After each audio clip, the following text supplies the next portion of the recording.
It's the Wake Up Call with KB and Andy on 93.5 and 107.5. The Fan. Huntley under center. Play action.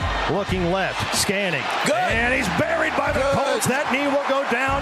Back to the 11-yard line. A loss of 9, and the sack goes to the rookie, Jalen Carlisle. His first sack in the National Football League. Huntley out of the gun. Ball to near hash. 4 receivers into the pattern. Drops to throw. They screen it upfield to Jonnu Smith at the 5. Cutting off blocks, and he waltzes into the end zone. Touchdown. Richardson out of the gun to the 28-yard line of Miami. 3 receivers stacked to the right Here side. They come. AR backs to throw. Steps up in the pocket. Sheds a tackle. Rolling left. He's at the 25. He's at the 20. He's got a first down. Cuts back inside the 15. Down to the 10. Down to the 8-yard line. A gain of 20 yards. Anthony Richardson scrambles for a first and goal now for the Colts. Richardson out of the gun. Goods in the back left. 3 receivers for the Colts go to the right side. And we got a fumble on the quarterback to running back exchange. The ball is on the turf. There's a fight for it, and the Dolphins have it. That's a turnover by the Colts offense inside the red zone, and it was absolutely unforced. First and 10 for the Dolphins, outside zone left, and it's Raheem Mostert. The ball came out, picked up by the Colts. The Colts are returning it. They're at the 40, cutting back near side. They're at the 35. That's Shagun Alubi inside the 30. Richardson out of the gun, ball in the far hash. Richardson cuts it right up the middle, touchdown! The Red Sea parted, and it's Tyler Goodson right up the gut from 7 yards away. Huntley, play action, deep drop, settles in the pocket, scrambles up, and he's twisted down, brought down by the Colts. Latu. I formation, Ingold is the fullback. Durham Smythe, the tight end, in motion to the left side. They give it to Ingold, the fullback, and then he is wrestled down by Grant Stewart, who came knifing in, and then he rips the ball out. It's available around the 14-yard line. Both teams think they have it. No signal yet. Finally it is. Colts football. Week number 7 belongs to the Indianapolis Colts. It wasn't pretty. It was down and dirty. But the fireworks go off here at Lucas Oil Stadium, and the Colts are winners. And they get their 4th win of the season. They're over 500 for the first time this year. I didn't do a good enough job for these guys today. It was all me. I didn't do a good enough job offensively. I got to do better for these guys going forward. Not really much rust, It was just more so just getting back in the groove and just finding the rhythm. 16 points. Obviously, we want to be better. It starts with myself offensively, but defense stepped up, and it's good momentum, obviously, heading into Houston next week. What defines my name? What defines my name? Wasn't pretty, but down and dirty. I think that is a very apt description there from voice of the Colts, Matt Taylor. Down and dirty probably describes our 9 o'clock guest, and I cannot believe that I sent in a request yesterday to have Grant Stewart join the show, but that was the reality of one of the players of the game from yesterday. A hell of a story. He will join us coming up at 9 o'clock today. No pictures on the scorecard. That is oftentimes a golf reference there. They ask you what you shot at the end of the day. It was not pretty, but it is a team above 500 and heading into a monumental one here in 6 days in Houston. Good Monday morning to all. Kevin Bowen, Andy Sweeney, Mark Dykton. Welcome back. Thank you for that intro. Well, I tell you, I don't know why you don't think it was pretty. I mean, it depends. Beauty is in the eye of the beholder. Isn't that what they say? Maybe Kirk Ferentz thought yesterday in Lucas Oil was a nice game. Come on. There's an old Big Ten coach out there somewhere who liked what they saw yesterday. Kirk Ferentz would call yesterday's game a barn burner. Yeah, what are you talking about? I can see Lombardi. He loves the way they're matriculating down the field, both teams. Come on. You go to an art institute, you and your wife, you look at the painting on the wall and she sees one thing and you see the other. You might see beauty in that picture. That's what we saw yesterday. Boy, it was rough, wasn't it? If I'm walking into an art institute, I got bigger issues on my hand than anything on that. How are you guys doing this weekend? Swell. Good. Has the Kurt Signetti statue been built yet next to Robert Montgomery in Bloomington? I hope so, but I'm just a little bit worried that there's a nasty thumb injury that might hurt this entire thing. It's a great point. So the Colts win it. It's fantastic. I can't wait to talk to Grant Stewart. He's one of the several guys on that team that, it's your time. It's time to go. And he went out there and led the team in tackles and made in the late third quarter, made the biggest play of the game. But, I'm kind of feeling this pull. Like, what do I do? Do I go to Bloomington on Saturday? Do I try to just get around game day and the bro dudes that have been up all night smashing Mick Ultra? Like, what do I do? I feel like it's calling my name from 50 minutes away. Yeah, I really, really do. Have you ever been to a college game day? I have. Yeah, Lamar Jackson had one back in the day, and Louisville actually had two. And I want to say Kentucky they didn't have a game day, but they had a couple of those like SEC, the second show that's got like Tim Tebow on it. Paul Feinbaum. SEC Network's version of game day. And Laura Rutledge. Yeah, I'll be honest. I've been to that one. I saw the announcement yesterday. I'm like, boy, this slate of college football games must be pretty bad. Yeah, it is. It's okay. I think Pat McAfee might have pulled some strings. You think McAfee pulled some strings? He did hint at that with Kurt Cignetti last week when he joined him there. So, again, Indiana absolutely thorough and just an ass kicking. And, people can bitch and moan about their schedule. They just seemingly beat the you-know-what out of every team that shows up. So Indiana hosting College Game Day. That will be a noon kick against Washington coming up on Saturday. We'll hit on that. And then, of course, a lot of Colts reaction here on this Monday morning. There's an element of, I feel like the duty on a Monday morning after a game is certainly you talk about that 60-minute game. And as the week moves along, you kind of associate a little bit more big picture stuff that goes with it. And last week I said something to the effect as the week moved along, Andy, of, if you continue to look like that against quality opponents that are upcoming, right, you're going to get caught with your pants down. Yep. But the good news is Miami is not one of those teams. No, sir. So, again, for a second straight week, I would say an average effort, that might be a compliment in some areas, that was enough. And in a 17-week NFL grind, sometimes that is enough. Like, not every week is Houston, Minnesota, Detroit, Buffalo, these teams that are upcoming on the schedule. And last year, the Colts lost to many of these sorts of teams and quarterbacks. Back in week 2, they lost to one of these quarterbacks. So if you want any chance for weeks 13, 14, 15, et cetera, to be meaningful, you've just got to take care of business. And yesterday, again, nothing sexy, but they did do a lot of little things right. And the little things ended up being enough against Tyler Huntley and Tim Boyle. Yeah.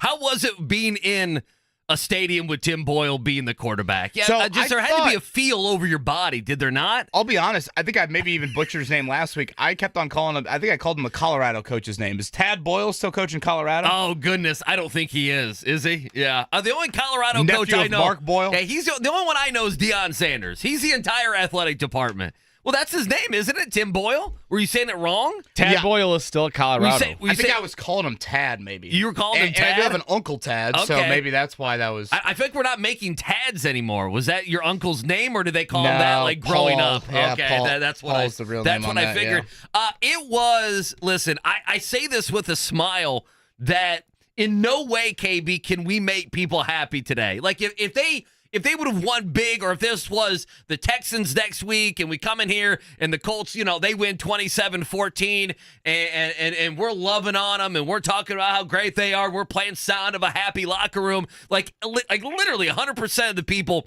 are like basically on our side. And if they would have lost yesterday, or if they get hosed next week in Houston, we can come in here, we can beat them over the head, and people would be all in on that. But today it's mixed. Don't you get that feeling?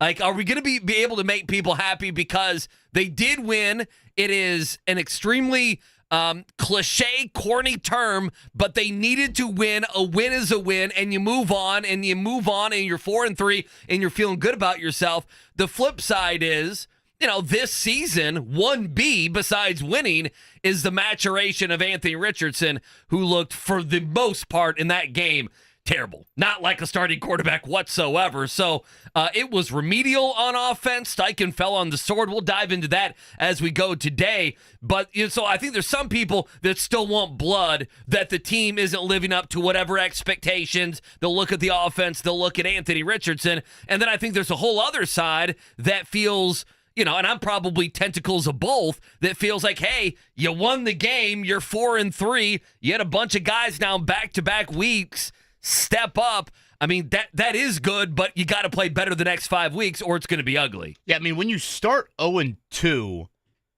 you very quickly face a reality of like, oh, wow, are we going to start looking at mock drafts pretty soon? Right. So like that, I mean, that's the reality of when you get off to that sort of start. Well, they've won 4 of 5. And again, it has not been the prettiest looking football. I don't know, very similar to the conversation last week, if there are grand things I take away from yesterday that I'm like, oh yeah, if that repeats itself against Houston, they're going to blow them out, or Detroit, or et cetera, et cetera. I would agree. But at the same time, look at the AFC playoff picture, and we'll see what happens tonight with the Ravens and the Chargers. But right now, you are there. And I, kind of harped on it late last week, how pivotal this game is with Miami. If they are going to get Tua back, and I know that's a very delicate subject, but they could be in the mix. So for you to get, and like Pittsburgh earlier in the season, for you to get another AFC win against a team that could be right there in that wild card mix is really, really important. When I say little things, the Colts were smarter. Miami had tons of penalties early on. Especially in the first half, The Colts out-kicked Miami. Yep. That has not been a given for the Colts this season. No, they made a 53-yard field goal. That was arguably the difference in the game, and Shane Steichen's nerdiness showed up there and stealing the timeout. How many times has he done that? 4 times? He seemingly tries to do it every week. 4 times in a year and a half, I feel like. And it worked. Yes, it did. And that was a huge, huge play. I mean, Miami got to midfield with about a minute to go on that final drive. You think a timeout would have been beneficial? Oh, yeah. Especially when they dumped it off to, Achane, where he couldn't get out of bounds twice. So that, again, these little things can add up. Now, the Boo Birds were totally understandable, and Shagun Alubi makes the play of the game to inject life into Lucas Oil Stadium. That play, it occurred when Miami was about to get to midfield. I mean, they were running it at will at you. And, the subplots from yesterday, Alubi and Grant Stewart, just what 2 unbelievable stories. Grant Stewart has not played a single snap defensively in the NFL this season. Yesterday, he played more snaps defensively in that game than he's played in 4 NFL seasons. It's unbelievable. Combined. It's unbelievable. And he has the most tackles this franchise has seen in 6 years. He has got an incredible story. We'll get into it with him coming up at 9 o'clock today. Those 2 guys are your players of the game when you talk about it individually, which is just wild to say. But they were running at you. They were gashing you. Yep. You weren't able to stop them, so you needed some game-changing plays. And the first one was Alubi's, and then Stewart makes that play on the fullback where Zaire Franklin comes in there ripping at it. Without those plays, again, you do not win. And a credit to Gus Bradley. And certainly Tyler Huntley and Tim Boyle probably deserve a gift basket from Gus Bradley. But I would not have guessed entering this game Tyreek Hill and Jalen Waddle would have 2 catches for 19 yards. Well, I mean, Tyreek Hill didn't. His first time as a Miami Dolphin, he went the first half without having a target. That's unbelievable. And, it really is. An issue I've had in the Gus era, and I think this goes for really any NFL defense, of what that team does very, very well. Their star players, et cetera, et cetera. This is probably an old Belichick mantra.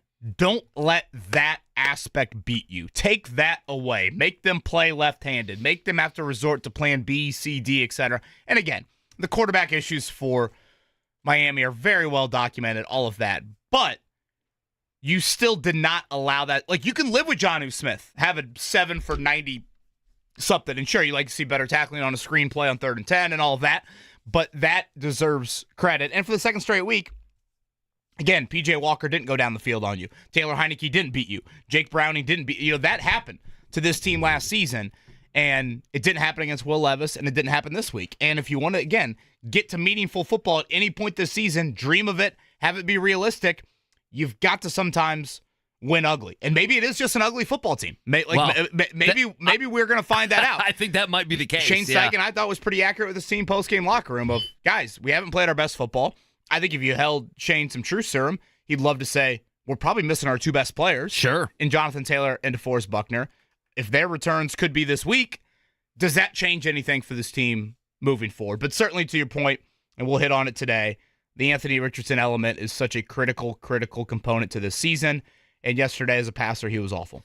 Yeah, he was so bad. That was the thing I was excited about. I was thinking, okay, let's get out here and sling it. I mean, I knew Miami, has a pass defense that is above average in the NFL, but still, I mean, yesterday, him throwing the football was not NFL worthy. So we'll dive into that. He and Steichen both said or did not say something that I want to get to after the game, but I think you're right, KB. I mean, you look at it, you got the win. It's been ugly. Maybe they're an ugly team. We talk about, playing your best football. Do people buy buy into that. I want to dive into that as well. So we have all the shows today on the Fan. Reminder as well, you can hear more about yesterday's win tonight. Colts Roundtable coming up 6 o'clock right here on the Fan. Let's take a break. Coming up on the other side, sounds and reaction yesterday from Lucas Oil, plus your news and notes and scores from overnight. Appreciate you waking up with us. It's a Reaction Monday right here, 93.5, 107.5 The Fan.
The crazy dude with the hair. That's how I've often described Grant Stewart to Colts fans before. Certainly they got quite the introduction to him yesterday. He's going to join us coming up at 9 o'clock today. But as always, we will check it down here. And it was a busy, busy weekend locally and nationally in the sports world. Andy Sweeney, lead it off. Yeah, KB, it was. You know, the funny thing with Stuart, if he were a college athlete with that hair, he'd have some sort of shampoo NIL deal this morning. Oh, can you imagine?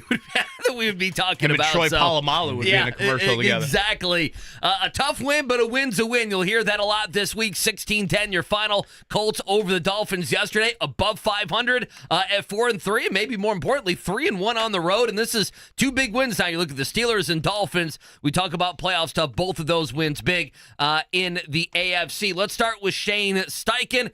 Basically, we've said what he said. A good gritty win yesterday by his squad. At the end of the day, yeah, we got to play better. I got to coach better on offense and help the guys out. But finding ways to win in this league, that's what all matters, is you win the game. We talk about keys to victory, and I say it every Wednesday morning. Our number one key to victory is to win the football game, no matter how we do that. Because at the end of the day, you look back at the end of the season and you say, oh, we won the game. You know, whatever, 16-10, you found a way to win. And that's what was most important. Yeah, they did. Again, 16-10, your final. Let's go to Anthony Richardson. Not so good for him. 10 of 24, $129. Didn't throw for a touchdown. Didn't have an interception. Did have the fumble there in the first half. The offensive struggles. He also praised the Dolphins' defense. Here's AR postgame. Whatever they did a great job. They were dialing it up. We were trying to adjust to it, but they just kept bringing it. We tried to execute some of our plays that we had dialed up earlier in the week, but they just did a great job, and we just can't really adjust. Worst completion percentage day for a Colts quarterback since 1996. It's a weird answer. Shane Steichen certainly took some blame in terms of guys not getting open, and when guys were open, Anthony Richardson's inaccurate day was a big, big part of it. His legs were an important element. You can't ignore that. That was much needed as the Colts grinded one out. So plenty more on this, and again, in Houston coming up in 6 days. The Texans lose one late. C.J. Stroud in that offense, very uncharacteristic day. So if the Colts win on Sunday, they would be tied record-wise with the Texans atop the AFC South. All right, other items of note in Week 7. We had 4 teams, including the Colts, come back from down 10 points.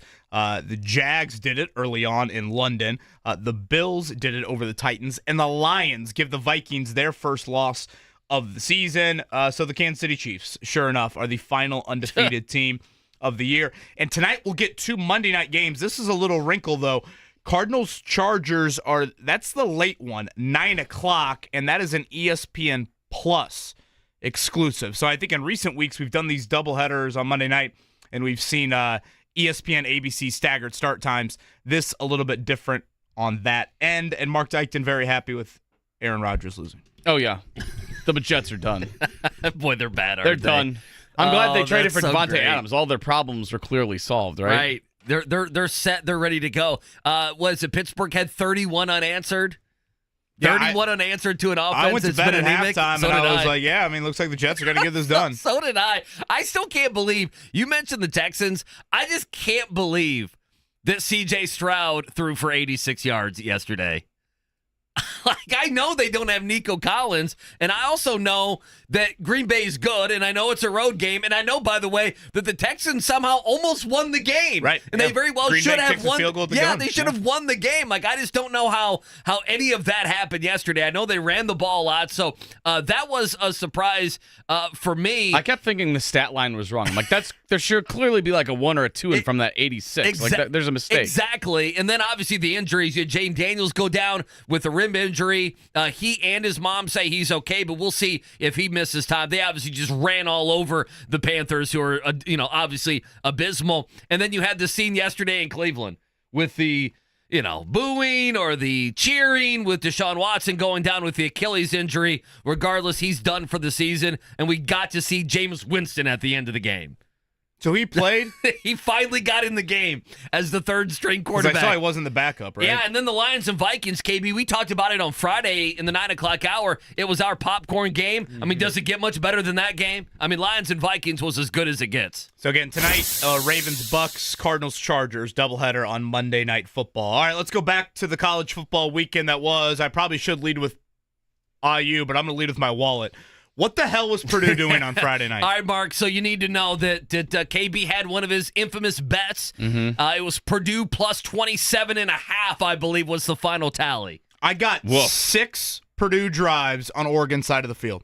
6 of them. It's brutal, man. Guess how many points they scored? I know how many points they scored. As many as we did. I felt bad. Guess how late I stayed up. I know how late you probably stayed up. I mean, all I needed was Listen, one. All you needed was just some junk Just get me touchdown at one. the end of the game. Something here. And they had a hype crowd, and God bless that crowd for showing up. I know it's a lot of college kids. What else are you going to do in Lafayette? But, I mean, it was a really good crowd for a football team that at least, I say at least offensively, they allowed 35 points, was a complete disaster on Friday night. And I got to be honest, I felt bad for Ryan Walters when they announced that Indiana was getting game day. I was like, that's not good for Ryan Walters. Well, frankly, I think he deserves it after that effort Friday night. Indiana football is beating the living you-know-what out of their opponents. 56-7 over Nebraska through 7 games. Their scoring margin is at 245. It's the most of any college football team in the last 4 years. I continue to be amazed that these words are coming out of my mouth in this year of 2024, but they are. Curtis Rourke did suffer a right thumb injury. The official announcement, out indefinitely, will not play this Saturday against Washington. They've got a bye thrown in there. Is it after Michigan State, bye? Yeah, I thought it was, or it was right after Michigan. It's after Michigan. It's right after Michigan. Unfortunately. So they'll go 3 straight, and then the bye, and Yeah. then Ohio State. You wish you had a bye before Michigan for work. You really do. We can dive into this later, but Gosh, is but a Michigan freaking any thumb? good? No, they're not. But a freaking thumb. Ugh. Right. And frankly, he was building a resume that I'm like, I think he maybe would have gotten an invite to New York City. As crazy as that sounds. It wouldn't have been crazy. For the Heisman. No. So unbelievable by Kurt Cignetti and company as they just absolutely dominate Nebraska in every facet of that game. College game day. There, coming up Saturday, noon kick against Washington.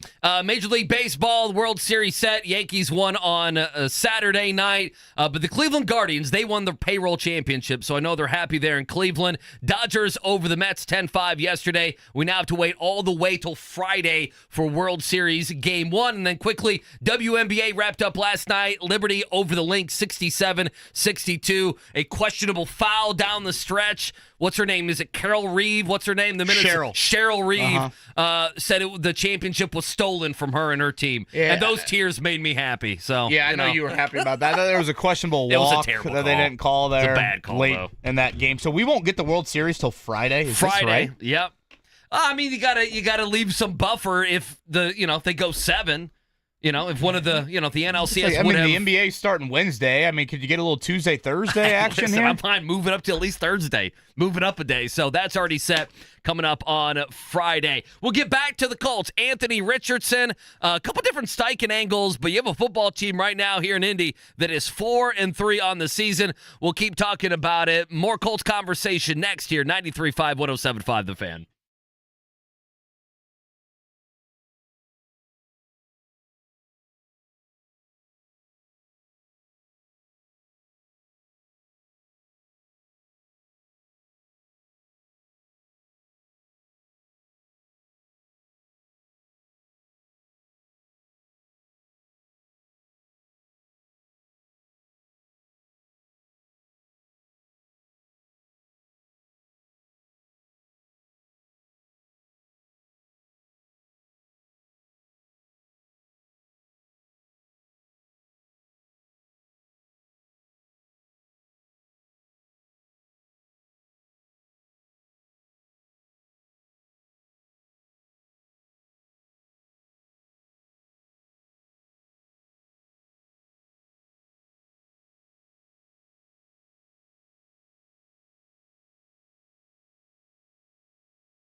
For the first time all season, we are talking about the Colts above 500. They are 4-3 after yesterday's 16-10 victory over the Dolphins. Obviously, plenty to get to in the return of Anthony Richardson, but I do want to make sure we continue to single out the linebacker efforts yesterday of Saguna Luby and Grant Stewart.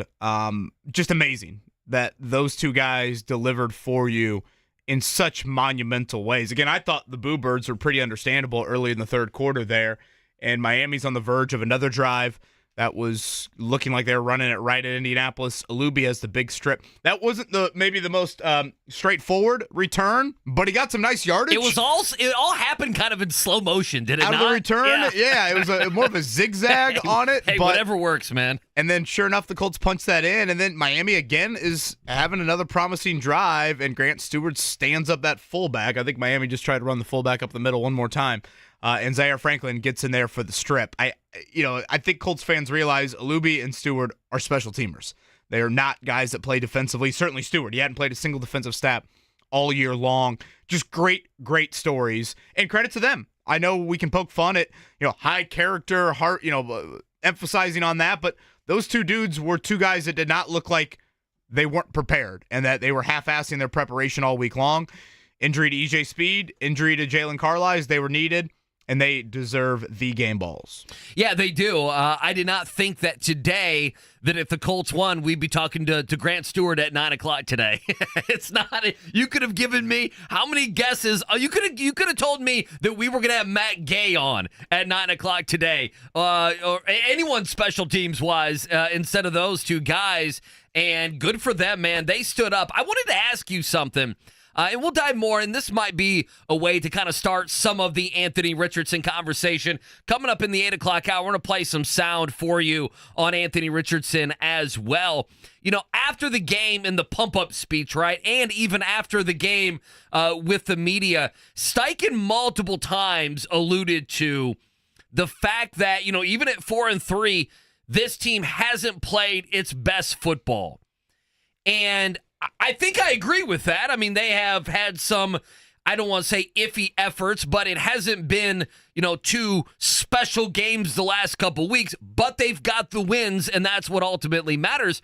My question is, do you think there's more people right now that believe in what Shane Steichen is saying, that this team has another gear to go to, whether that's, AR getting better, whether that's the defense getting a little bit better, you bring back Buckner, you bring back Jonathan Taylor, you bring back EJ Speed this week, and you start to get healthy as a football team, and you're better as a football team because the guys that have been injured have been some of your best players at key positions? Or it's kind of, you alluded to this earlier in the 7 o'clock hour, or do you think this is just going to be kind of an ugly football team that's going to have to win ugly games, and this thought process that there is some high ceiling that they're going to start playing some way different style of football, maybe that doesn't happen this year? Because I think that's what Colts fans are stuck between. They really don't know totally what the ceiling is on this team unless we look at some of the things that we've already looked at and we say, well, this is basically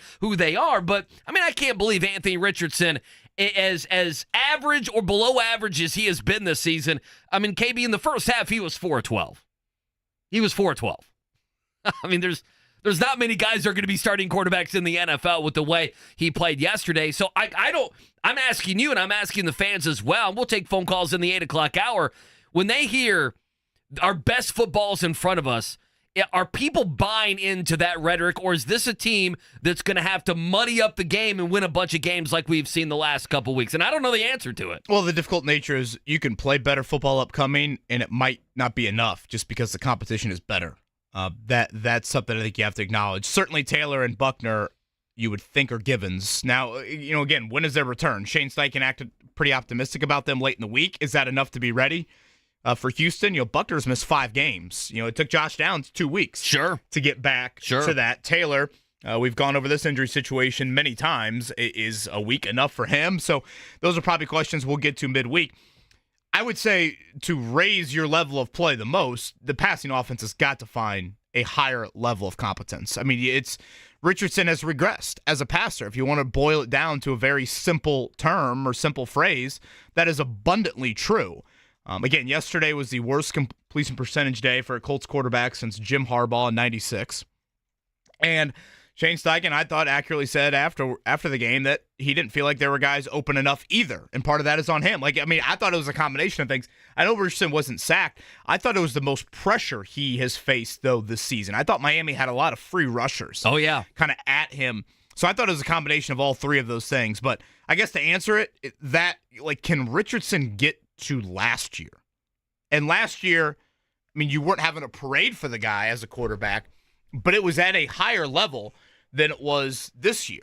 And we saw it again yesterday. That was a critical turnover that he had, and almost had a second one on one of those kind of bang-bang, fumble completion, or I should say attempt sort of plays there when you were backed up as well. So it's that double whammy. And yesterday you didn't have a lot of big plays. Again, when he had guys that were open, it was an accurate day. And then he has the critical turnover that in a 16-10 game that easily could have been the difference. Yeah, I know Pierce dropped a ball, and I know they had one called back, right? The Pierce, where there's the double penalty, right. the illegal part formation. Of that is kind of life in the NFL. Sure, it is. That happens every game. Yeah, if he completes those two, maybe it's a little bit of a different story. I also wonder, if they lose yesterday, and there were multiple opportunities. We talk about the Stuard Franklin play. We talk about the two forced fumbles there in the third quarter. Both of those look like, at least one of them looked like it was going to be a touchdown, but it looked like there were going to be 10 points on the board. And you were thinking, watching the Colts, hey, how are they going to be able to overcome, another deficit if they get behind? If they lose that game, I wonder today what the Anthony Richardson conversation is. Because when you win a game, your conversation that day and the day after and this week is just fundamentally different than if you lose the game. If they would have lost yesterday, the Anthony Richardson stuff would have been out there. Here are the couple things that bothered me. Besides the fumble, the near fumble, move those aside. KB, it's the first possession of the game, okay? It is the first possession of the game. And, I was doing a little tailgating yesterday, and I said, you wait for the first third down and short or medium, and Anthony Richardson will be inaccurate. And it's a play. I don't want to say it's a play totally that Joe Flacco would make. It's a play damn near any other quarterback would make in the NFL. It's an incompletion to A.D. Mitchell. I look at AR yesterday, and if you can't get Josh Downs the football, anyone else who has been a quarterback on this team can. Yesterday, Josh Downs had one catch for 3 yards. That's not on Josh Downs. That's not on the Miami Dolphins. That's on the quarterback play. And I don't know what to do. This is I why would I'm toss struggling. Shane Steichen into that as well. I have on one hand a win, and it's a great thing, and they're 4-3, and I said, hey, go be 6-6 because the end of the schedule is bad. You look at right now they'd be in the playoffs. You look at the AFC, they're winnable games. There are other teams. Mark, you mentioned the Jets. They're a team that we talked about contending with you. They're a mess. Miami with Tua being out. They are a remedial football team when they go out there. So, one side, I'm like, they're 4-3, and there is a chance you win some of these games, even if they're ugly. The chance of you being in the postseason is going up every single week. And then on the other hand, I'm told how this season is all about Anthony Richardson. And I just thought yesterday, I just thought for long stretches of yesterday, he was just downright bad. And I wonder in the first year and a half, there aren't too many instances where they've won because of Anthony Richardson. No, they've won in spite of Anthony Richardson. So, what do we do? I will add this. I don't think we can ignore the leg element. This offense was not a good passing offense at all yesterday, but because of his threat with his legs and his ability to run it, they still did some stuff of substance in the second half to get the win. They were one-dimensional last week in Tennessee. And, Joe Flacco was a very bad passer last week. Oh, yeah. So I'm not going to sit here and, okay, Flacco would have completed that ball to A.D. Mitchell, but there were also some plays that Anthony Richardson created with his legs that Joe Flacco was not sniffing. And so I think that has to be pointed out as well. Now, again, for this offense and this team in general to get to places that people would like to see them at, Richardson unquestionably has to improve as a passer. I'm not going to ignore that. But if we're going to talk about the whole Richardson experience from yesterday, we also can't ignore he had over 50 yards rushing. Oh, sure. 14 and carries. He had some really timely plays to help kind of ice that game as a runner. But certainly, as a thrower. And again, I thought some of it was schematically on Steichen. I thought some of it was protection-wise. All three of those areas have got to be better for this team to get a passing offense that can provide a higher level of play. Because if not, 16 points ain't going to survive against these opponents coming up. This might be a Coach Venturi question, and I totally mean this. And they have Colts roundtable coming up at 6 o'clock today, and maybe they'll talk about it. Matt Taylor, if he's listening, if they do any taping beforehand, maybe they can talk about these sorts of things. And that is, do you have to? And I don't know. There are some Colts buddies of mine that felt like early on in the game, you're trying to run the passing / Joe Flacco offense with Anthony Richardson. I mean, again, 0-1, 0-3, 1-3, 1-2, 1-2, 1-2. I mean, that's what he did passing the football in the first half. Again, if my tally's right, he was 4-12 in the first half with that fumble. Okay, that's what he did. He didn't have a touchdown. The reason I bring it up is I don't know if that's legit enough. Like, I need a smart football mind to help me here. Is that right? In other words, some of the passes that Flacco is going to make, it is clear. Are you force feeding AR that he needs to be able to make those, or can you run an offense? Where there is more of Anthony Richardson moving? And I know I'm throwing a lot out here at you, KB. And then for you, it would be. I mean, there were 14 carries yesterday, and he slid a couple times, but a couple times he did not slide. A couple times he lowered the shoulder, did Anthony Richardson. The matter of fact might be that they need him running the football more than 10 times a game. Maybe it needs to look like 12. Maybe it needs to look like 14 or 15 times a game. Instead of him missing a throw, it's him creating something with the run, and then you can be creative off that. Jonathan Taylor comes back now. You might feel differently about your team. I'm searching for things because him dropping back and the combination of the routes and Anthony Richardson's inaccuracy and Shane Steichen and the defense and everything else, I think more than not we're getting the picture that he is not going to give you a lot in the short to medium passing game. But how do you develop that while also trying to win games? The best thing about Anthony Richardson is him running the football, but it also is what gets him injured. And so, I sit here on this Monday morning not knowing what to do. I think he needs to run the ball 12 to 15 times a game, probably. Well, and that's the Richardson big picture element that right now, under the microscope of evaluating his ability, he's not gotten better as a thrower. He's gotten worse as a thrower since he entered the league. And that's not good. And that's the reality on October 21st. Now, you're probably reaching the midway point, I would say, of his evaluation period. I've kind of always looked at it as crazy as it sounds to people. Like, you don't have to pay him for 3 years. I mean, that's when you have to make the first big decision on him.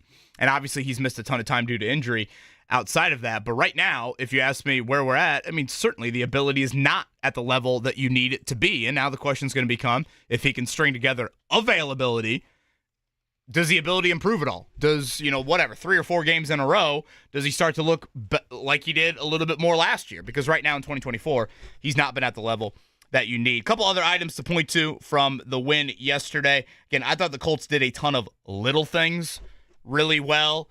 They were the more disciplined team penalty-wise. They outkicked Miami, which is not something we have said or has been a given for the Colts this season. And 2 moments in the game. First, late first half, Richardson, probably one of his better throws of the game. Yep. I'd say, the Pierce drop, and then the very next throw to Pittman over the middle. And that was a huge chunk play right before halftime that all of a sudden pushed the Colts right to field goal range. And they steal 3 points right before they go into intermission. That was a big, big sequence. And then Shane Steichen doing the crazy, hey, we're running the field goal team on. Now we're running our offense out there. Mike McDaniel's in panic mode, sprinting down the sideline to take a timeout. I mean, that could have been the difference. If Miami has a timeout there on that final drive, that might have been the difference in the entire game. So, again, these are just little things that probably tell you more about Miami maybe than they do Indy. But still, those were critical pieces to the Colts winning that game. And a credit to Gus Bradley. As crazy as that sounds, you didn't let Miami's stars beat you.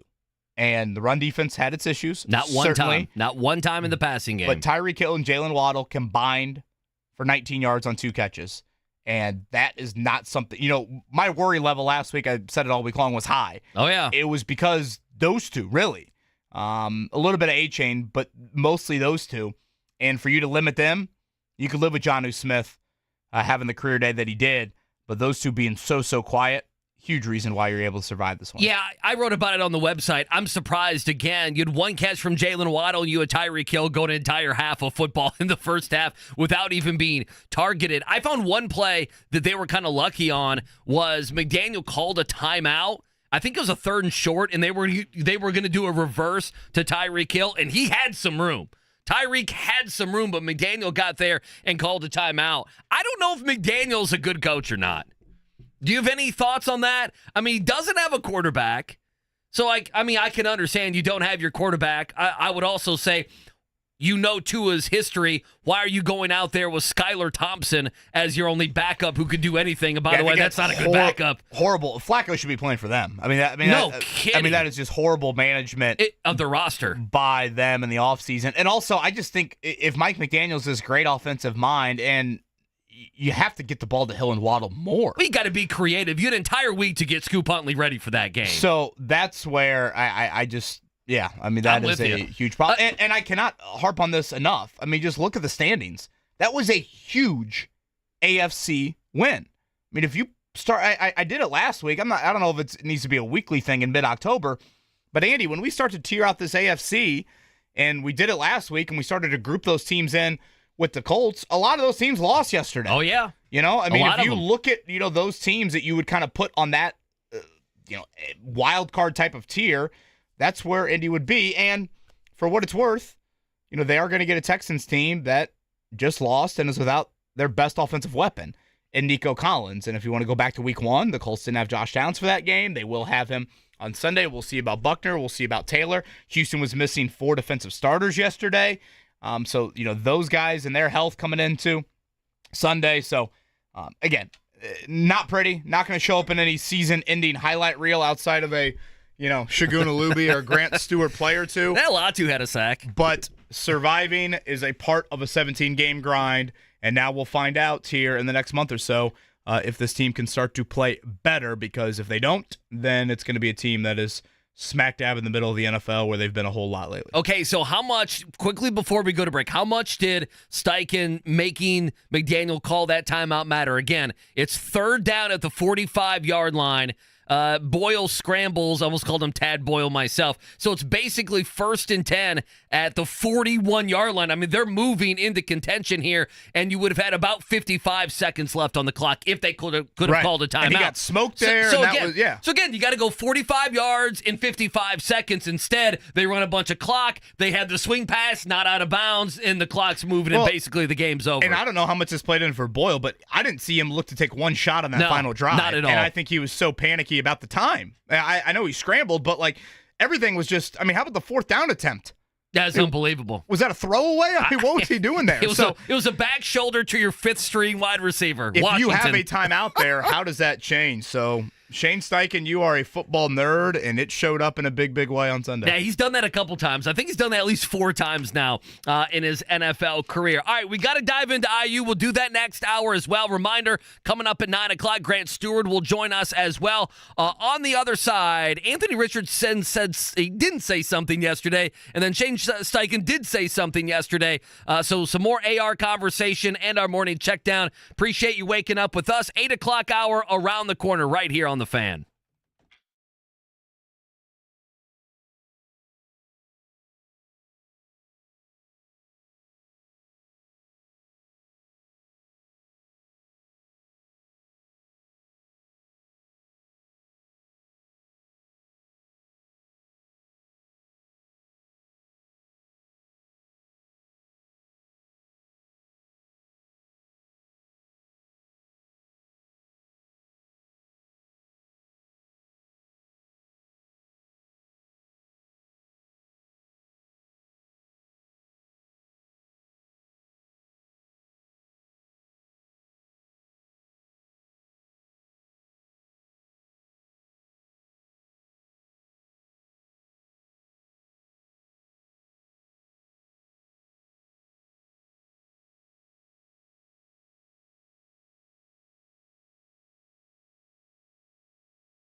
The Wake Up Call with KB and Andy on 93.5 and 107.5. The Fan. Huntley under center. Play action. Looking left. Scanning. Good. And he's buried by the Colts. That knee will go down. Back to the 11-yard line. A loss of 9, and the sack goes to the rookie, Jalen Carlisle. His first sack in the National Football League. Huntley out of the gun. Ball to near hash. 4 receivers into the pattern. Drops the throw. They screen it upfield to Jonnu Smith at the 5. Cutting off blocks, and he waltzes into the end zone. Touchdown. Richardson out of the gun to the 28-yard line of Miami. 3 receivers stacked to the right Here side. they come. AR backs the throw, steps up in the pocket, sheds a tackle, rolling left. He's at the 25, he's at the 20. He's got a first down, cuts back inside the 15, down to the 10, down to the 8-yard line, a gain of 20 yards. Anthony Richardson scrambles for a first and goal now for the Colts. Richardson out of the gun, Goods in the back left. 3 receivers for the Colts go to the right side, and we got a fumble on the quarterback to running back exchange. The ball is on the turf. There's a fight for it, and the Dolphins have it. That's a turnover by the Colts offense inside the red zone, and it was absolutely unforced. First and 10 for the Dolphins, outside zone left, and it's Raheem Mostert. The ball came out, picked up by the Colts. The Colts are returning it. They're at the 40, cutting back near side. They're at the 35. That's Shagun Alubi inside the 30. Richardson out of the gun, ball in the far hash. Richardson to Cooks, and right up the middle, touchdown! The Red Sea parted, and it's Tyler Goodson right up the gut from 7 yards away. Huntley, play action, deep drop, settles in the pocket, scrambles up, and he's twisted down, brought down by the Colts. Latu. I formation, Ingold is the fullback. Durham Smythe, the tight end, in motion to the left side. They give it to Ingold, the fullback, and then he is wrestled down by Grant Stewart, who came knifing in, and then he rips the ball out. It's available around the 14-yard line. Both teams think they have it. No signal yet. Finally it is Colts football. Week number 7 belongs to the Indianapolis Colts. It wasn't pretty, it was down and dirty, but the fireworks go off here at Lucas Oil Stadium, and the Colts are winners, and they get their 4th win of the season. They're over 500 for the first time this year. I didn't do a good enough job for these guys today. It was on me. I didn't do a good enough job offensively. I got to do better for these guys going forward. Not really much rust, It was just more so just getting back in the groove and just finding the rhythm. 16 points. Obviously, we want to be better. It starts with myself offensively, but defense stepped up, and it's good momentum, obviously, heading into Houston next week. What defines my name? What defines my name? Certainly an element of survival, and part of that is, frankly, life in the NFL over a 4-month grind. The schedule's about to get a lot tougher, and the Colts are going to have to play a lot better. But yesterday, it was indeed enough. A lot of little things the Colts did well, certainly aided by the law firm of Huntley and Boyle. But at the end of the day, it is a 4-3 football team, and one of the crazier/disciplined football players I've ever seen, Grant Stewart. He is going to join us at 9 o'clock. It's a hell of a story, and what an individual effort from him yesterday. Him and Shagun Alubi. Those are the first 2 game balls I'm handing out, which is, imagine telling me that on Friday morning that I would have said that here on this Monday. Well, by the way, speaking of Friday. By the way, Mark Dykton, thank you for that re-entry. Good job, Mark Dykton. Stuart coming up at 9 o'clock. I wanted to bring this up as well. I retweeted this, but it immediately got deleted. So our predictions went up. Mark, you were out on Friday. Our predictions go up on Friday afternoon, and I see that Eddie Garrison is the only one that picked the Miami Dolphins. And then Eddie texts me and goes, you're going to have to retweet that again. They got it wrong. Mark picked the Dolphins too. And I got to be thinking that Eddie Garrison was not happy at you, Mark. He wanted to be the only one that picked the Miami Dolphins. That's an Eddie Garrison thing, is it not? He wanted to be standing on that mountain alone picking the Dolphins. I almost joined you, Mark. Being out from afar, I was kind of like, I get the emails of the injury report and everything. So I'm like, I need to make a prediction, but I'm kind of like out on a limb here. So I was like, I'll pick the Dolphins just because it seemed like a game the Colts could drop. Well, and for a while, it looked like they were going to. Yeah, they were down 10-0. It's 10-10, and then, they had a minute to go to try to win the game in midfield. So it's not a crazy prediction, but I kind of sense that Eddie Garrison maybe not so happy. He wanted to be the man alone, Come on. We'll take some calls through on 7. Yeah, thank you. 239-1070. If you want to join the conversation, we'll happily chat about that here on this Monday. Again, Grant Stewart going to join us coming up at 9 o'clock. 18 tackles for him. He had not played a defensive snap this season until yesterday. He plays 64 of them on top of 23 special team snaps. I'm going to have a feeling that dude's feeling it a little bit here on this Monday morning. Yeah. He was everywhere. The most tackles for a Colts player since Darius Leonard in Week 2 of the 2018 season. Do people still do ice baths? Do you think he did an ice bath after the game? He strikes me as an Massage. individual that did. Yeah. Probably. I mean, you're saying after the game, he's like, I know. I mean, leading into games, I'd throw up the defensive game plan on the projector at home, and I kind of mimic. It's unbelievable. It's unbelievable. The reps there. And this dude, I mean, if anybody has watched him at training camp or anyone that goes to Colts practices, I mean, there is no one like Grant Stewart pre-practice. He is shadow boxing the opposing goalpost at times. The dude is nuts, but he is crazy disciplined. Hey, And listen, that's good. if you got a guy that all of a sudden gets thrust into duty like he did yesterday and he's not ready, you can get exposed in a hurry. But he made some big, big plays on that end. I wanted to get to this. Matt tweeted this at us here during the break. He lists kind of things that he's tired of hearing. And on that, he mentions barely winning against second and third string quarterbacks. And again, the effort that you've had the last 2 weeks, if that Colts effort is mimicked next Sunday or in November, Yeah, you're losing games. you're out of the playoff picture. You're 1-4, 0-5 in that stretch, right? But let's not forget last season. They were losing to second and third string quarterbacks. They lost games to P.J. Walker and to Jake Browning and to Taylor Heineke. And at the end of the year, what happened? They were one game out of the playoffs. Andy, what happened in Week 2? Oh, yeah. They lost to Malik Willis. Who I called the worst player in the NFL. So, this kind of gets back to what I said a few minutes ago. Part of surviving an NFL season is golden opportunities are put on a platter for you. And it's your job not to drop it like Kevin in The Office drops the soup. You're like that. I mean, that's your Chili, job. Kevin. The Chili. chili. The chili, settle down. Soup settle season, down. Let's get our chili references season. correctly. Yeah, sorry about that. That is your job. And NFL teams, oftentimes, and the Colts have been one of them in the last 12 months, they haven't done that. They have fumbled it. They haven't taken advantage of that opportunity. So, again, not pretty. They're not going to win awards for it. They're not going to move up in power rankings, and they shouldn't. But it's part of an NFL season. So, yes, you would like to see them be better, win in a little bit more convincing fashion. Us wake up on this Monday morning and have grand things to point to of man, that's gotten a lot better. And if that continues against Houston and Detroit. That's what I talked about in the 7 o'clock hour. Who stuff, knows? Man. So I get that it's difficult, but I think you have to acknowledge this time last year they weren't beating these quarterbacks. In September, they didn't beat this sort of quarterback. They did last week, and they did this week, and that matters when you look at the AFC picture. And we'll see now if they can improve their play here moving forward. I want to play some Shane Steichen and Anthony Richardson sound here in a second. 239-1070. We'll mix in some phone calls. We still have to do our GOATs of the weekend. My GOAT of the weekend is going off the football field. It's going to a particular NBA basketball player with a local flavor. You probably know where I'm going with this. Really? So we'll do that coming up. Bit of a curveball. At 8:30, we got our headlines as well. Oh, I was going to ask you something. Oh, did you get on the field at all for any of the Dallas Clark stuff, or did you see, I know Manny was there and Harrison, everyone was there basically.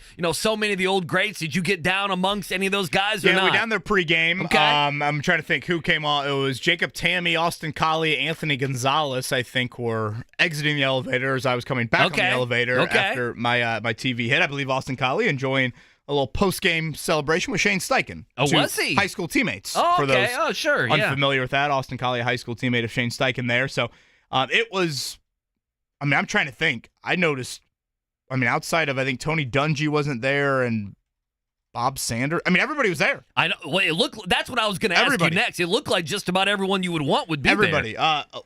Jim Irsay in the golf cart there was yeah. certainly a sight to see. And I think Mike McDaniel at one point, he wanted a delay of game. Well, he was pissed to start the third quarter. Did they show that on TV a lot? Oh, they showed it a lot.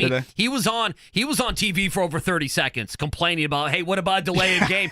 and they got that last podium off, and they kicked the ball a second after that left the field, KB. You may have seen it better than I did, but that last podium hit the white line of being off, and boom, they kicked the ball off to the Miami Dolphins. Can you imagine? Jim Irsay talks for too long, and the Colts get a delay of game to start the third quarter. All right, so also the other thing is, I know on other shows this is a much hotter topic, okay? I know, listen, I know Rob Kendall Okay, on IBC, this is a hot topic for him. Oh boy. I know Jake, I'm a little nervous I where know you're going Jake with this. Query, it's a little bit of a hot topic for him, but the $100 million extra that was spent on the roof at Lucas Oil has had a malfunction this year and then only opened half the way yesterday. Is that what ended up happening? Probably not a worse. Is there a worse investment in our city's history?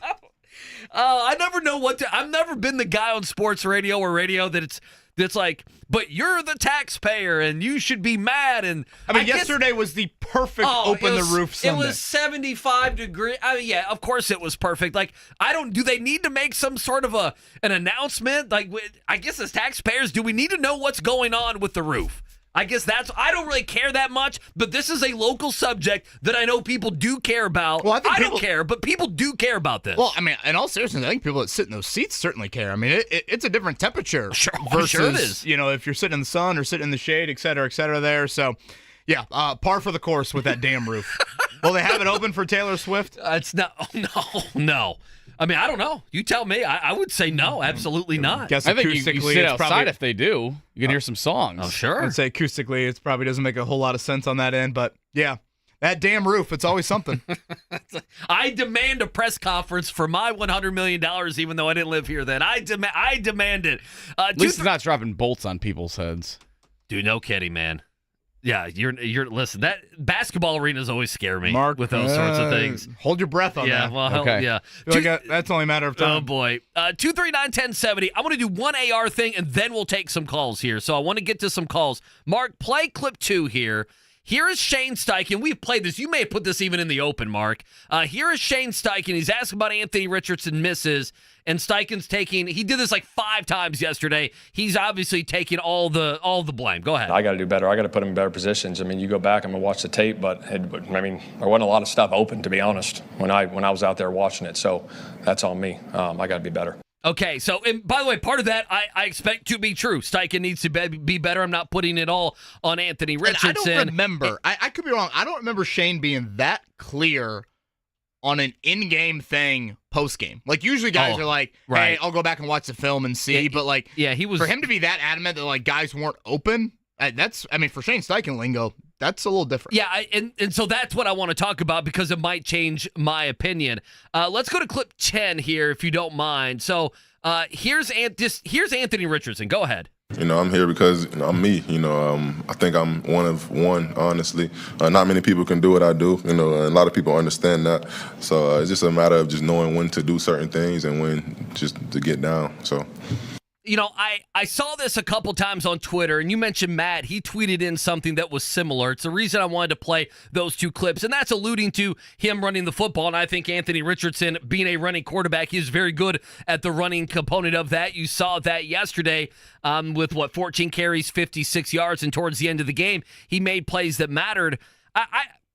This might be me picking a little bit because I'm finding myself being frustrated with how to talk about Anthony Richardson, a young, maturing quarterback who doesn't have a lot of playing time, but who also is not playing almost in any way winning football for this team. I mean, in any way. And yesterday I'm listening to his press conference. I wish I could play the entire 4 or 5 minutes. And it's, he's talking about, there's no rust. And he's talking about, he felt great, the confidence to go out there and run around and make plays. And he's talking, and I'm one of one and everything else.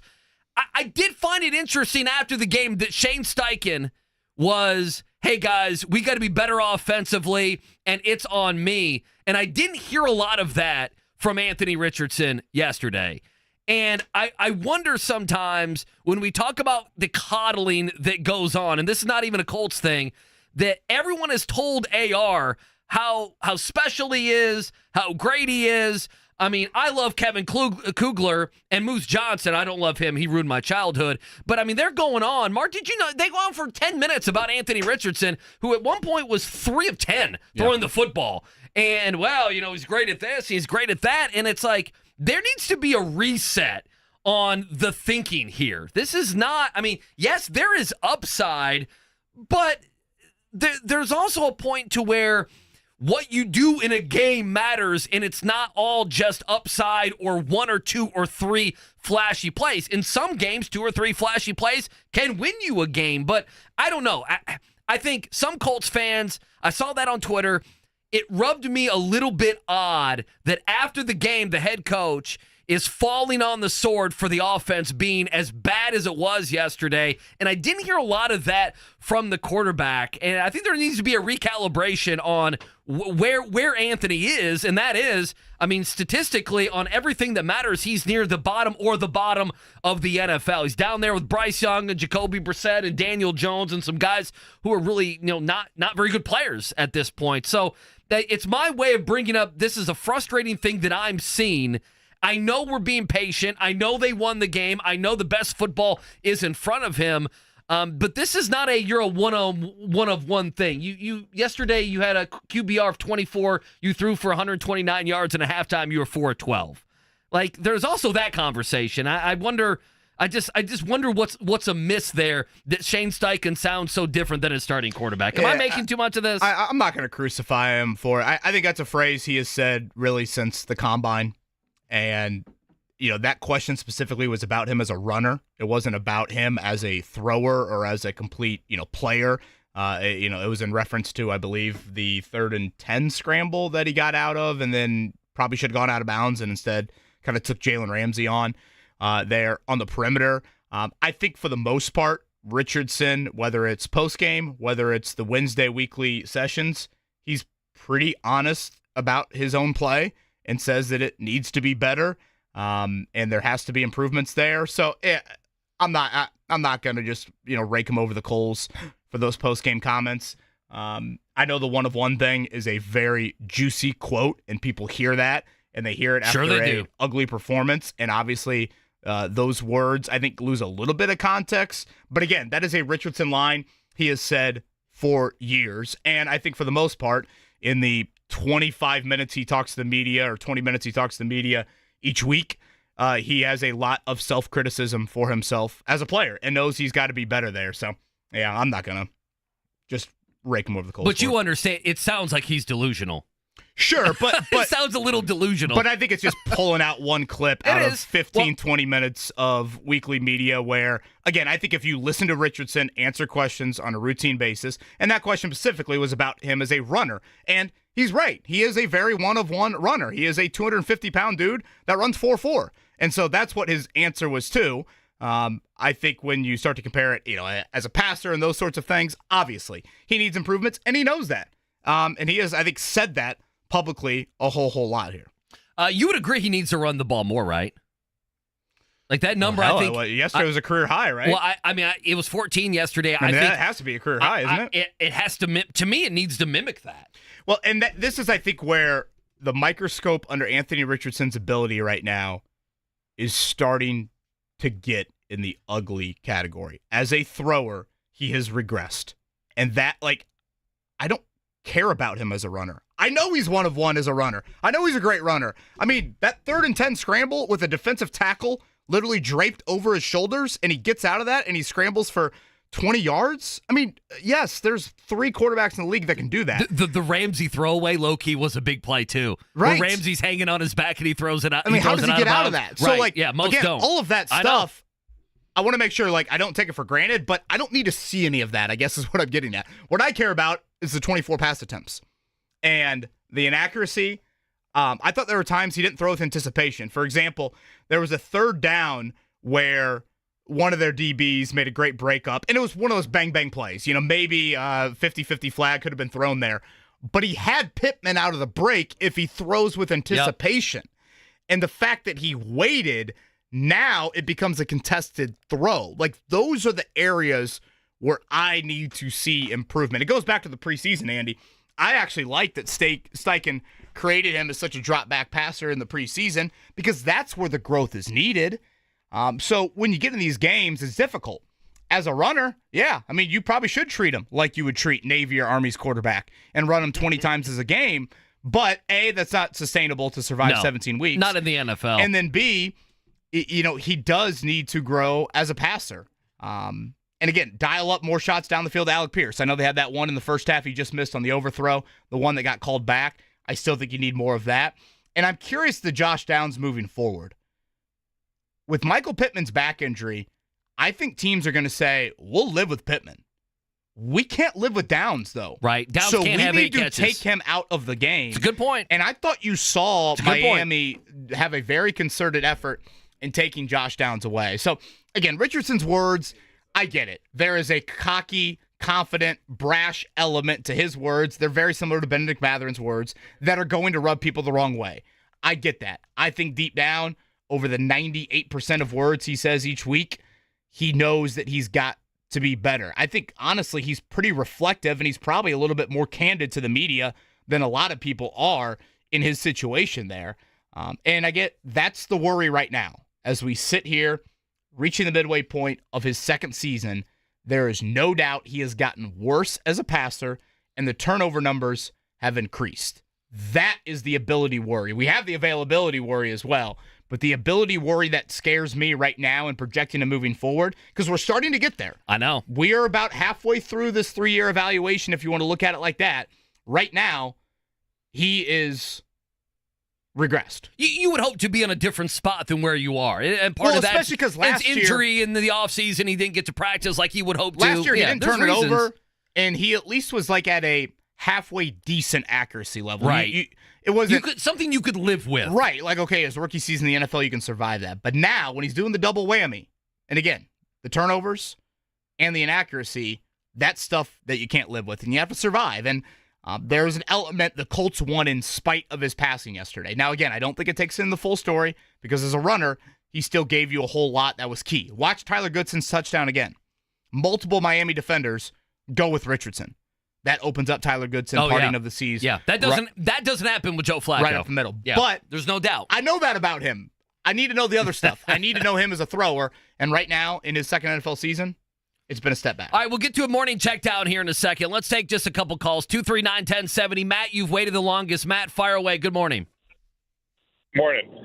So you guys are saying, oh, we don't worry about him as a runner, but we should, because when he had that long run that he was down by the 8, he was right next to the sideline, and he was like, you know what? I want to run over this corner instead of just step out of bounds and not take a hit. Like, he's not like we think he's injury prone, right? Like, right. I guess let me clarify, Matt. Sorry about that. I know he's a good runner, so I don't need to see him do that. To that specific play, you are right, Matt. He should have gotten out of bounds there. But what I care more about is it's 3rd and 8, 3rd and 9. Can you deliver with your right arm more than you're doing some Houdini type play with Jalen Ramsey all over you, or the defensive tackle all over you? Certainly, that is a play right there that, we saw some slides yesterday. That's a no-brainer that he's got to get out of bounds. One more before we get to a check down. Chris up next on The Fan on this Monday. Chris, good morning, man. What's up? Hey, KB and Andy. Love you guys. Hey, a couple quick points. You talked about, KB, you talked about loss to Malik Willis in the second week in Green Bay. Is it more, with the backup quarterbacks, is it more lack of preparation against them, or is just, the backup quarterbacks are still NFL professionals, so which one is it? Did they not prepare, or is it just these are professionals and you just don't get up for them? Yeah, I would say this. I think dating back to last year, Willis week 2, even yesterday, I don't think they've put these guys in enough turnover-prone situations. Agreed. Like, when you have these types of quarterbacks, it should be foaming at the mouth, feasting, oh my gosh, the opportunities we have here. I've said this before. I started the Colts defense in fantasy yesterday because I have the mantra, right. and they actually makes sense. And they actually were halfway decent. It's not too bad, yeah. I have this mantra of I know those defenses are going to have the ability to take the ball away. And so that, I think, is not prevalent enough. And to Willis week 2 and yesterday, the run defense has been so porous. They get to the second. Achane was to the second level all day, it felt like yesterday. Alubi's forced fumble. Go back to that play in the third quarter. Those are huge plays, man. Colts fans are understandably booing. Yep. Miami's about to be at midfield with a 10-0 lead. Yep. Achane had it might have been Mostert on the fumble, had just had a 7-yard fumble. Yeah, if you was watch Mostert. it, yeah, it was Mostert. It's Alubi coming from behind. Yeah. It's one of those fumbles where they had just had a big play again. That play, and then Stuard standing up the fullback. And the other sneaky play in there, again, the run defense was poor yesterday. The sneaky play was that 3rd and 1, Taven Bryan run stuff. They went to Alex Ingold again. Mike McDaniel loves that guy. I don't know what it is, man. He loves him. If they get a first down there, they could potentially turn that drive into a touchdown, and now they have the lead late in the fourth quarter. You stuff them. Jason Sanders comes out from 54 and kisses it off the upright. That was a huge play. Kisses it. A little doink. Not the double doink, Mark. Not the Bears. But just a regular doink. Just a single doink. Thanks for on a Sunday. When it hit off the upright, I thought it went in. I thought it looked like it did. Yeah, it looked like it did live and on TV. But it did. Kugler had a good call for that too. But I can't remember what it was. But he had a pretty good call for that. You want to go to a check down? Yeah, Grant Stewart in 30. Let's go ahead and check it down.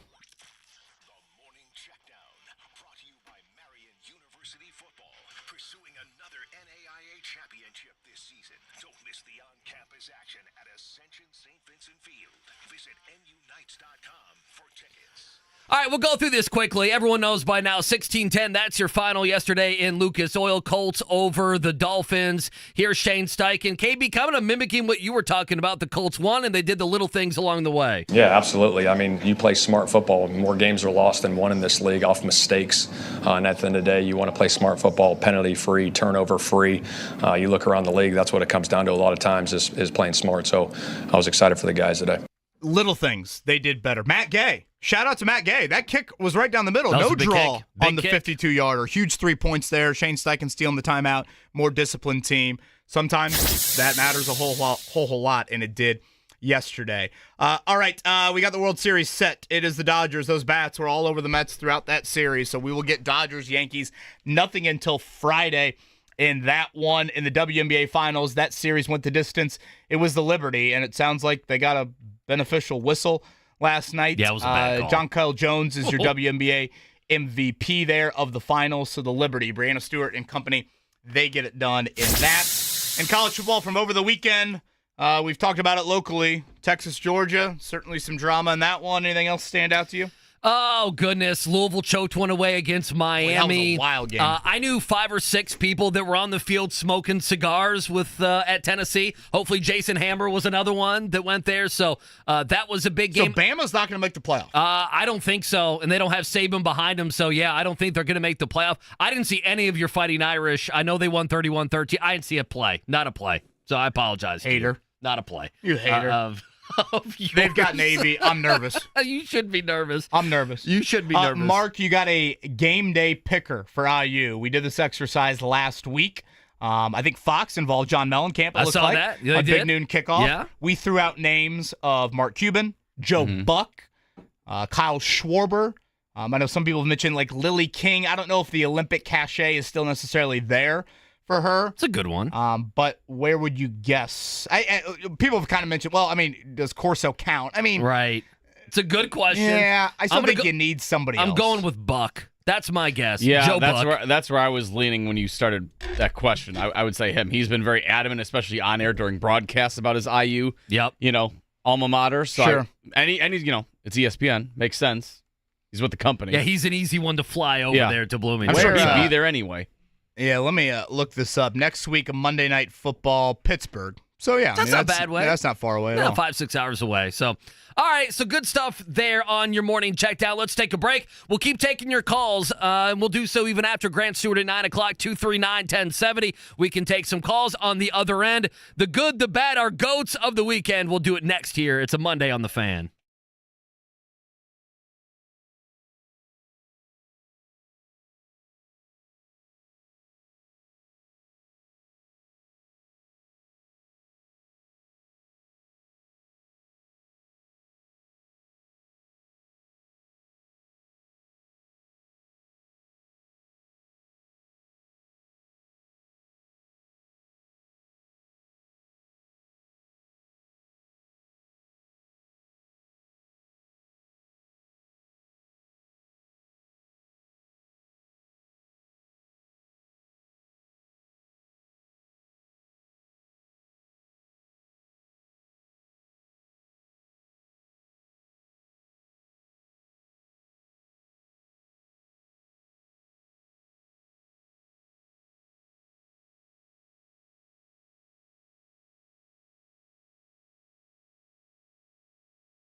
All right, so we got to give a shout-out to listener Aaron and his girl Amy. They brought by a bunch of gifts to the studio. P1 listener. They brought a little Crown Royal, which we appreciate, KB. Little Crown Royal. There you go. Jack's Donuts here. Mark, He's you living got better some than gifts, us. Little Disney action, little Bears t-shirt. Well, he and Amy went to Disney World, and he had DM'd me. He said, "You've been there plenty of times. I need some advice." So I gave him like paragraphs of information, and he said it worked out. So he's like, "I got stuff for you." And I got donuts coming. So I was like, okay. Aaron and Amy you, on sir. this. They were at the game yesterday. Amy, first game. Good luck, charm. They'll be in the building in 2 weeks. That's Colts. Again, Colts at Texans, at Vikings, home to the Bills, at the Jets, home to the Lions. That's what the next 5 look like there. So it is easily the toughest stretch of the season upcoming. And just a reminder, with Houston losing Sunday in Green Bay, sounded like a crazy finish in that one. If the Colts win Sunday, they would be tied record-wise with Houston. Technically, Houston would still be first in the division. They would have split the head-to-head, but Houston does have the better divisional record, with the Colts losing, of course, to Jacksonville a few weeks ago. But as crazy as it sounds, you could get to Halloween and still be in the mix here in the AFC South. I just don't understand how C.J. Stroud had under 100 yards. I need to go back and under watch siege, right? Yeah, I need to go back and 4 times, hit 7. I need to go back and watch that game. But even that happening without Nico Collins is a big deal. I know Tank Dell didn't do anything. He was roughed up a little bit yesterday. So they're in low-key an interesting spot. If the Colts went in there and won, that to me would signal, boy, they're in trouble without Nico Collins. If the Colts go in there and win on Sunday. The thing that I think is worth mentioning, and certainly we'll get into this the rest of the week, go back to week 1. You got after C.J. Stroud in week 1. You sacked him 4 times, hit him 10. Oh, yeah. And that is, I think, Houston's biggest question mark. Obviously no Nico Collins with him on injured reserve right now with that hamstring issue. But them protecting C.J. Stroud, I think, is a question that has been there. And, the Colts got after Stroud. Now, it didn't matter. Joe Mixon ran all over him, and Stroud still was really efficient when you weren't getting after him. But that'll be a storyline, and we'll see about Buckner and Jonathan Taylor. Shane Steichen expressed some optimism on Friday about both of them getting back to practice. I guess the next question would be, is 1 week of practice enough? Buckner's missed now 5 games. Josh Downs needed 2 weeks of practice to get back in the lineup. And then with Taylor, it's just such a mystery with his injury situation. Yeah, for me, you hope you can get guys back on a limited basis, right? Like, both of them play positions where I think that's possible. Yeah. It's not like it's an offensive lineman where it's like you really want to break up the cohesion. You can rotate Buckner out, and I think you can have JT in there if you want to for 25% of the snaps and get him, somewhere between, maybe 6 and 10 carries and a catch or something like that, and you'll be good to go. Let's do it. You guys ready for the goats of the weekend? You guys ready to go? Who is the GOAT? I told you all that I was the greatest of all time. Jordan, here's Michael at the foul line. A shot on Elo. Good! That's what I'm talking about. That's why he's the MVP. That's why he's the GOAT. The GOAT. Or GOAT?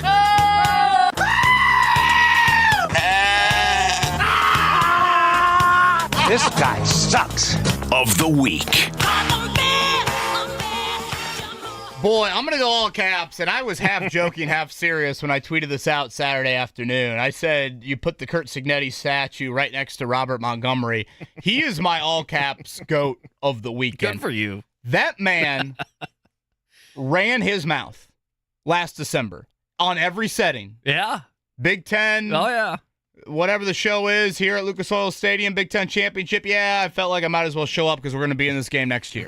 Purdue sucks. Ohio State sucks. Michigan sucks. Yeah. He does that in the in Assembly Hall at the basketball game. He's telling people in the press conference, Google me. I win. And yet, what has his team done so far? They have just kicked the living you-know-what out of every opponent that has showed up this season. They have the biggest point differential of any college football team through the first 7 weeks of the season in the last 4 years. Nebraska's defense was back, KB. The black shirts, they were back. Coming They're off ready a to go. bye, all this. Sure. Again, they haven't had a top 25 win in X amount of years and bowl victory, this and that. And they just beat an ass kicking almost weekly, really weekly. Well, I was wrong on with this game. Team. I thought Indiana would win. I thought Nebraska would cover. I thought it would be a close game, like 33-30, something like that. I was wrong. I thought the words were delusional. I thought the words were delusional.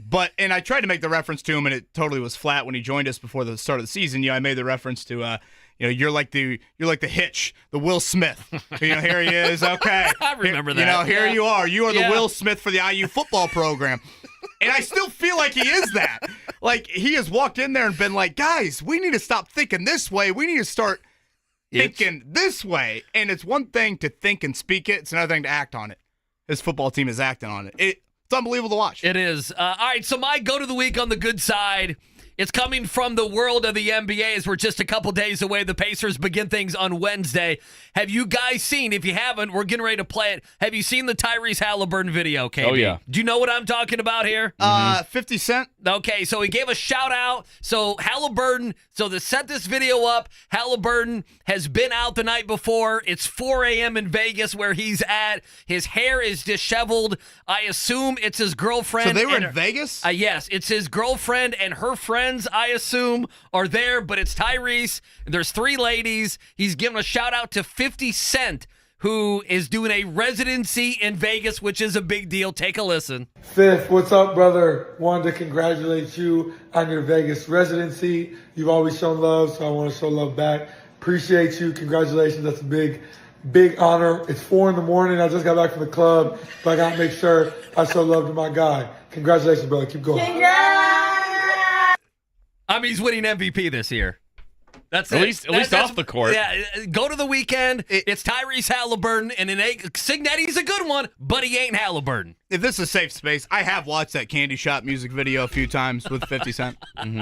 Probably not on the work computer there. No, you wouldn't want to do that. Yeah. They still do music videos? They do. I don't know where they play them at, though. They play them on Twitter. Yeah, they play them on Twitter. Sure. So there you go. Go ahead, My Mark. good Go to the weekend. is the NFC North, the best division in football, and it isn't close. 19-6 overall. The first time a division has had over a 750 win percentage this late in the season. If the playoffs started now, all 4 teams would be in. Every game is going to count down the stretch going forward. The NFC North, as a division, just a slobber knocker of a division. It is good. Very good. I like that. It's a good term. That's a good NFC North. I still need more time to think about my lowercase goat. Can you go first? Yeah, well, I mean, I can go. It's New York football.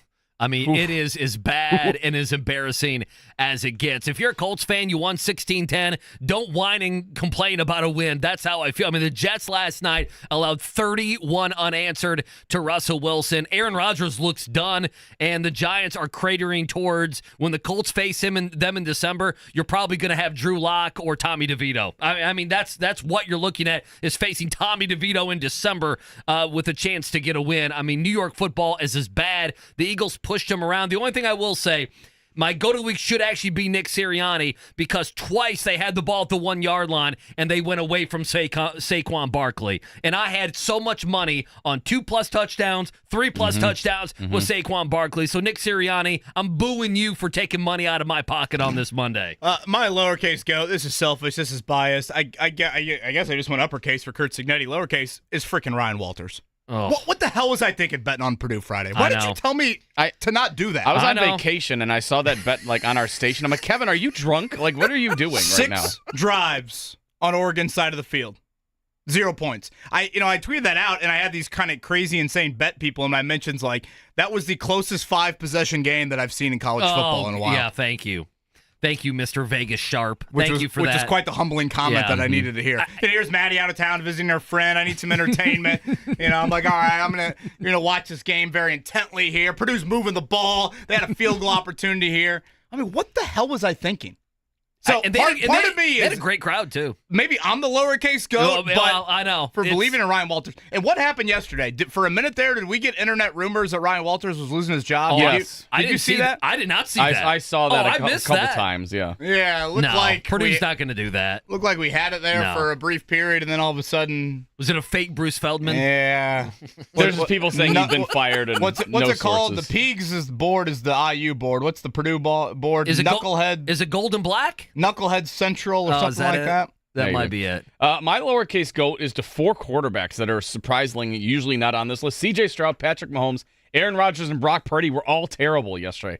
They all were bad. Somehow Patrick Mahomes and the Chiefs are undefeated still. He has not thrown a touchdown pass in 2 games now. I think he leads the league in interceptions. They were all bad. Very, very bad. C.J. Stroud against the Packers.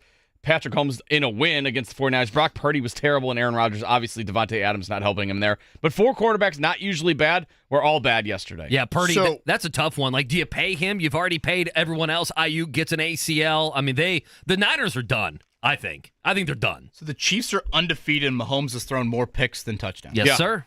Like I said, I think he may lead the league in interceptions. He hasn't thrown a touchdown in 2 games. Just incredible. He did run a defensive back over, which is kind of cool. But anyway, we'll take a break. We'll come back. We'll wrap up hour number 2. Reminder, Grant Stewart joins us at 9 o'clock.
The man with his hair on fire, Grant Stewart, he is going to join us here.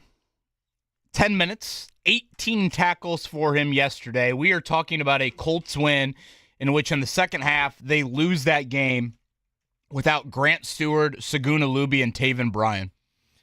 It's just like we drew it up on Friday, right? Is that a real statement I just said? How did we not know on Friday when we gave our picks? Come on. We got to be better than that. Yeah, I thought that EJ Speed loss was a sneaky one on Friday, Andy, when he, I think they downgraded him. Maybe Saturday they officially downgraded him to doubtful. I go back to that Cincinnati game last year. Speed missed that game, and I thought his absence was really felt. And then Jalen Carlisle was having, the rookie out of, where is he from? Missouri. He was having a really nice first quarter yesterday. He broke the sack drought. Yep, he did. He leaves due to a ankle injury, and next thing you know, you need more Stuard, you need more Saguna Luby, and sure enough, in the second half, they make the plays of the game. By the way, Latu had a sack too, and I feel like he didn't know how to celebrate after he got the sack. Did you notice that? No, he just kind of stood there like he didn't do a dance, like he didn't have something premeditated. I'm thinking, what NFL player doesn't have a sack or a touchdown celebration premeditated?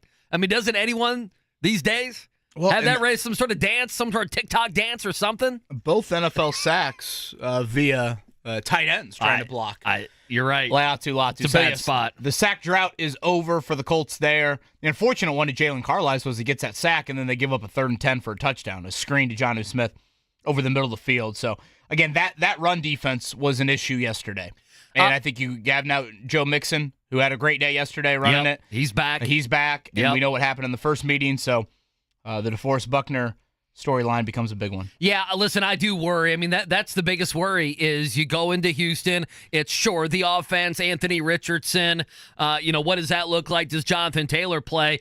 But then on top of it, it's just at times it's just too easy to run the football against the Colts. And ultimately, they've been able to fight through that in the last couple games. And Achane had several times, KB, where he's getting to the second, third levels before he's being touched. But, turnovers, bad play. They just could not throw the ball at all if you're Miami. Speaking of throwing the ball, I wanted to bring this up. Grant Stewart going to join us here in about 8-9 minutes. So game day's coming to Bloomington.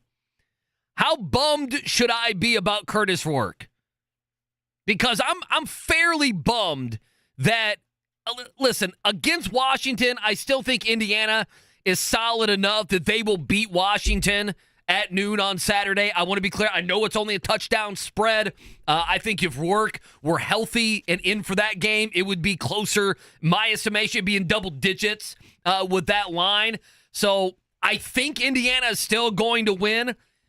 But I know Taven Jackson came in and played pretty well. I mean, he did play pretty well. Threw a couple nice balls. And listen, he's got legit coaching now. That matters. So, if he comes in and he is a much better player than what we have seen in the past, that should not be surprising with Cignetti and his staff. But there's just a small part of me that's thinking big picture now, obviously, for Indiana. And I'm like, before they get to Michigan and Ohio State, do they trip up a game or can Rourke get back even for that Michigan game? And I know Michigan's been a bunch of bums because the last thing you want is a fluke play and a thumb injury to keep you out of, really, really having the conversation about the college football playoff. Like, I don't know what to do with Rourke being injured. It's kind of a bummer, to be quite honest. Well, it reminded me a little bit. I know it's not the same severity of injury. Obviously, this got a ton of national attention last year, but remember Jordan Travis going down late in the year for Florida State? Sure. I would like to think that, have we had a West Coast Pac-12 team win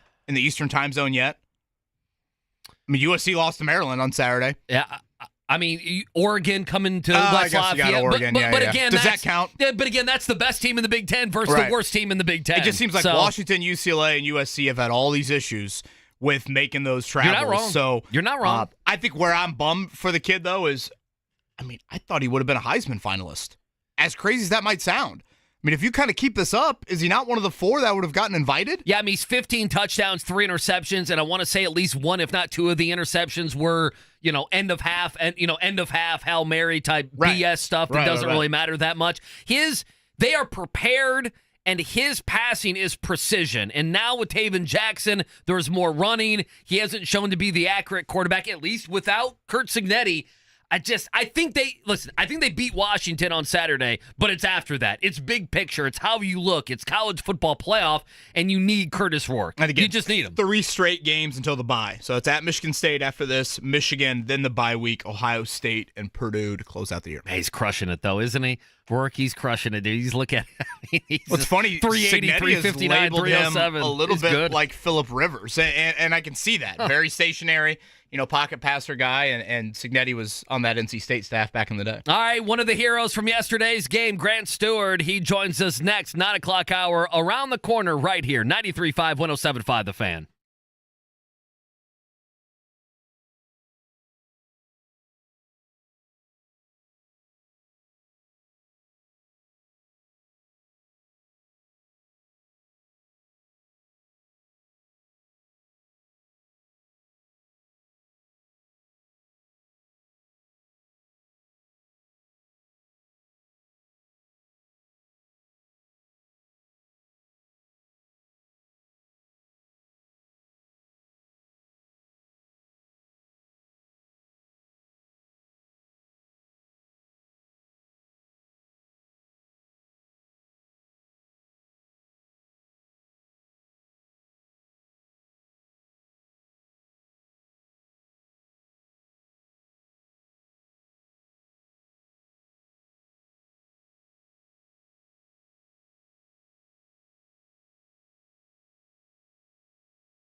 Wake up call with KB and Andy on 93.5 and 107.5. The Fan. Tim Boyle going under center here. Ball in the near hash. I formation. Ingold is the fullback. Durham Smythe, the tight end, in motion to the left side. They give it to Ingold, the fullback, and then he is wrestled down by Grant Stewart, who came knifing in, and then he rips the ball out. It's available around the 14-yard line. Both teams think they have it. No signal yet. Finally it is.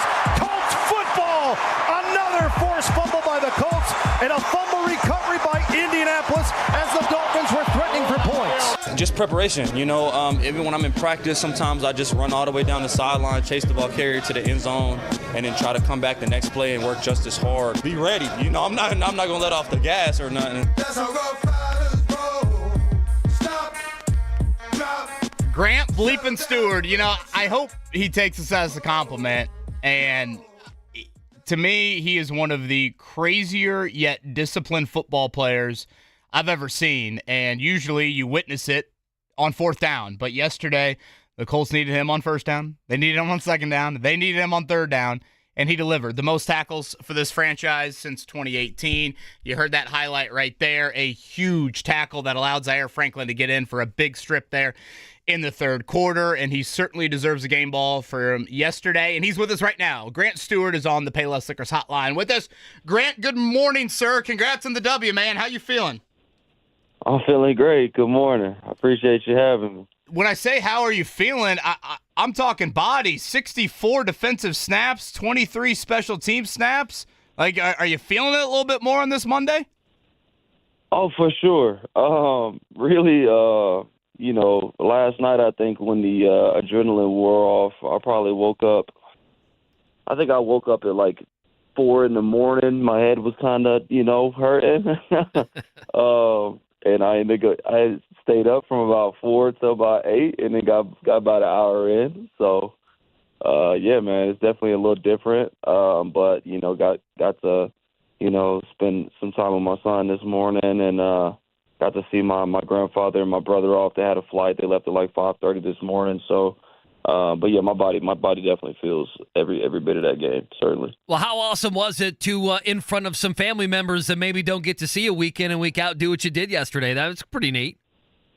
Oh, it was so dope. Like, just being able to call my grandfather, knowing I was going to get some defensive play time. I called him like Saturday at like noon, and I'm like, hey, you trying to fly up here? You know what I'm saying? Like, watch some of the game. I might get in that joint.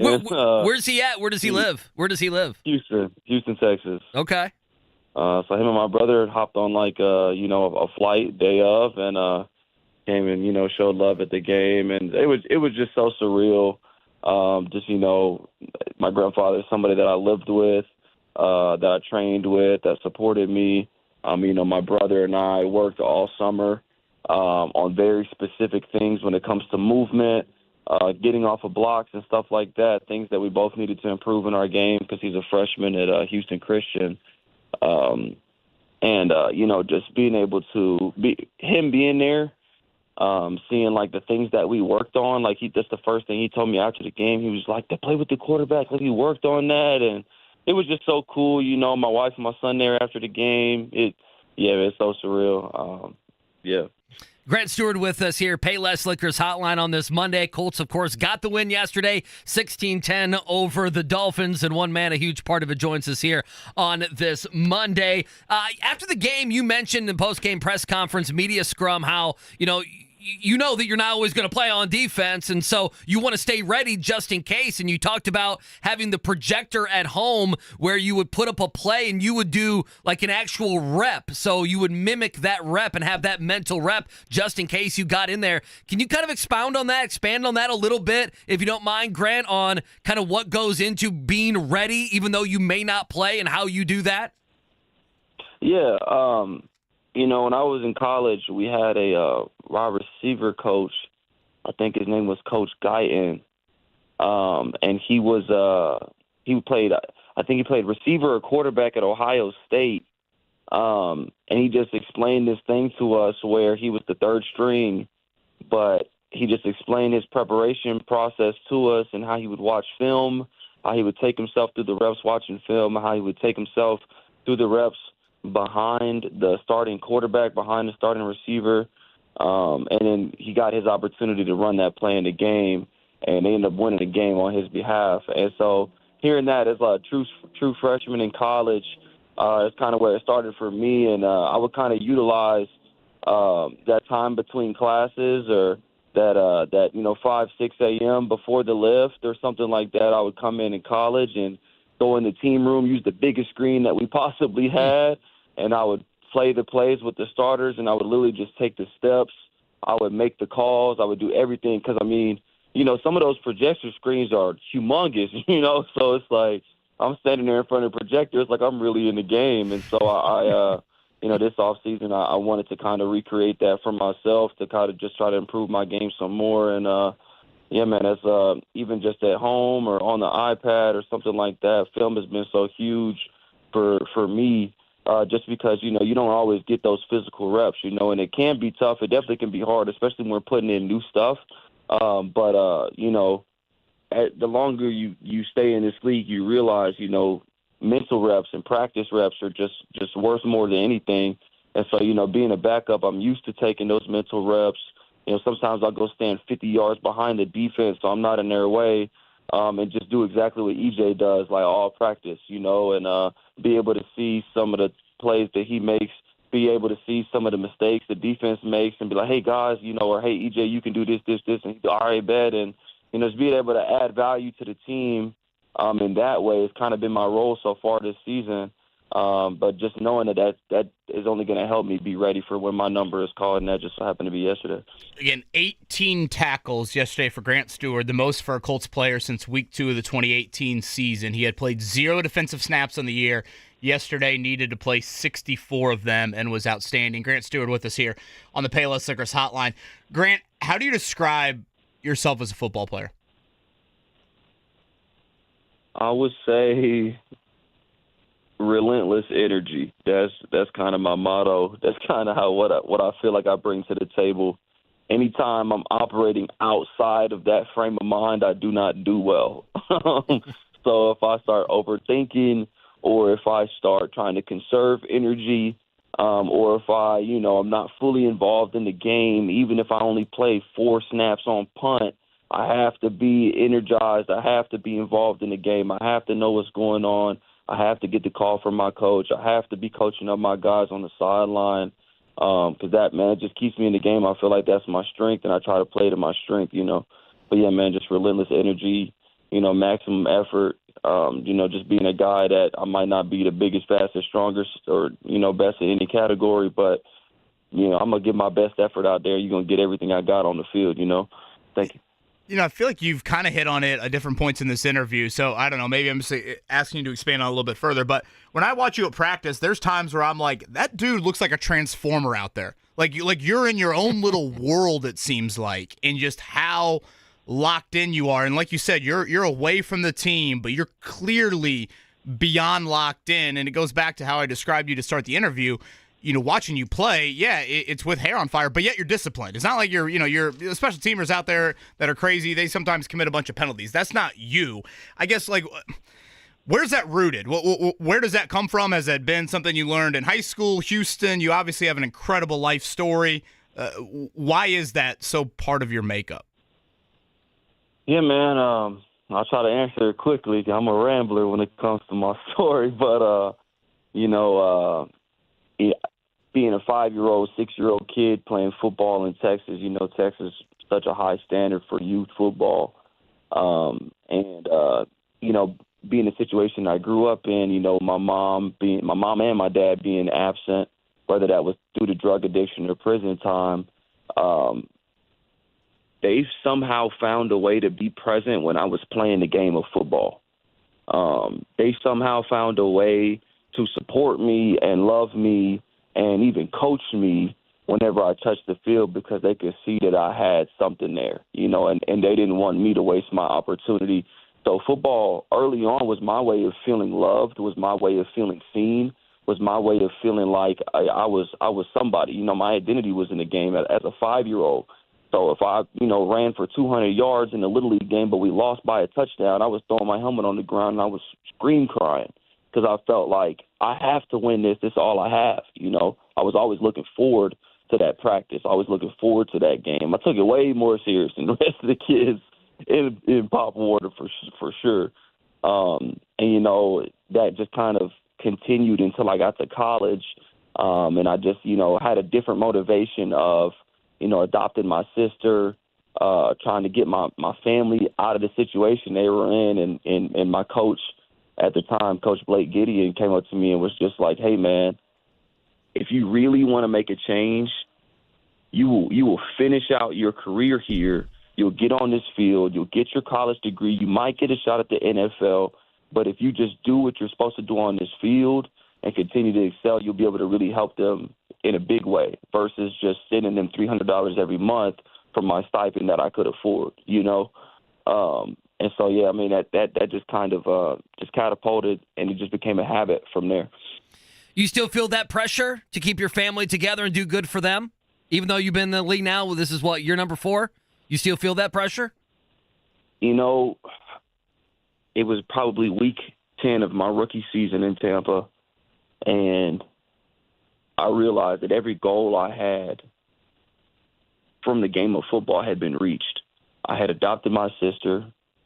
I had gotten, them out of that situation.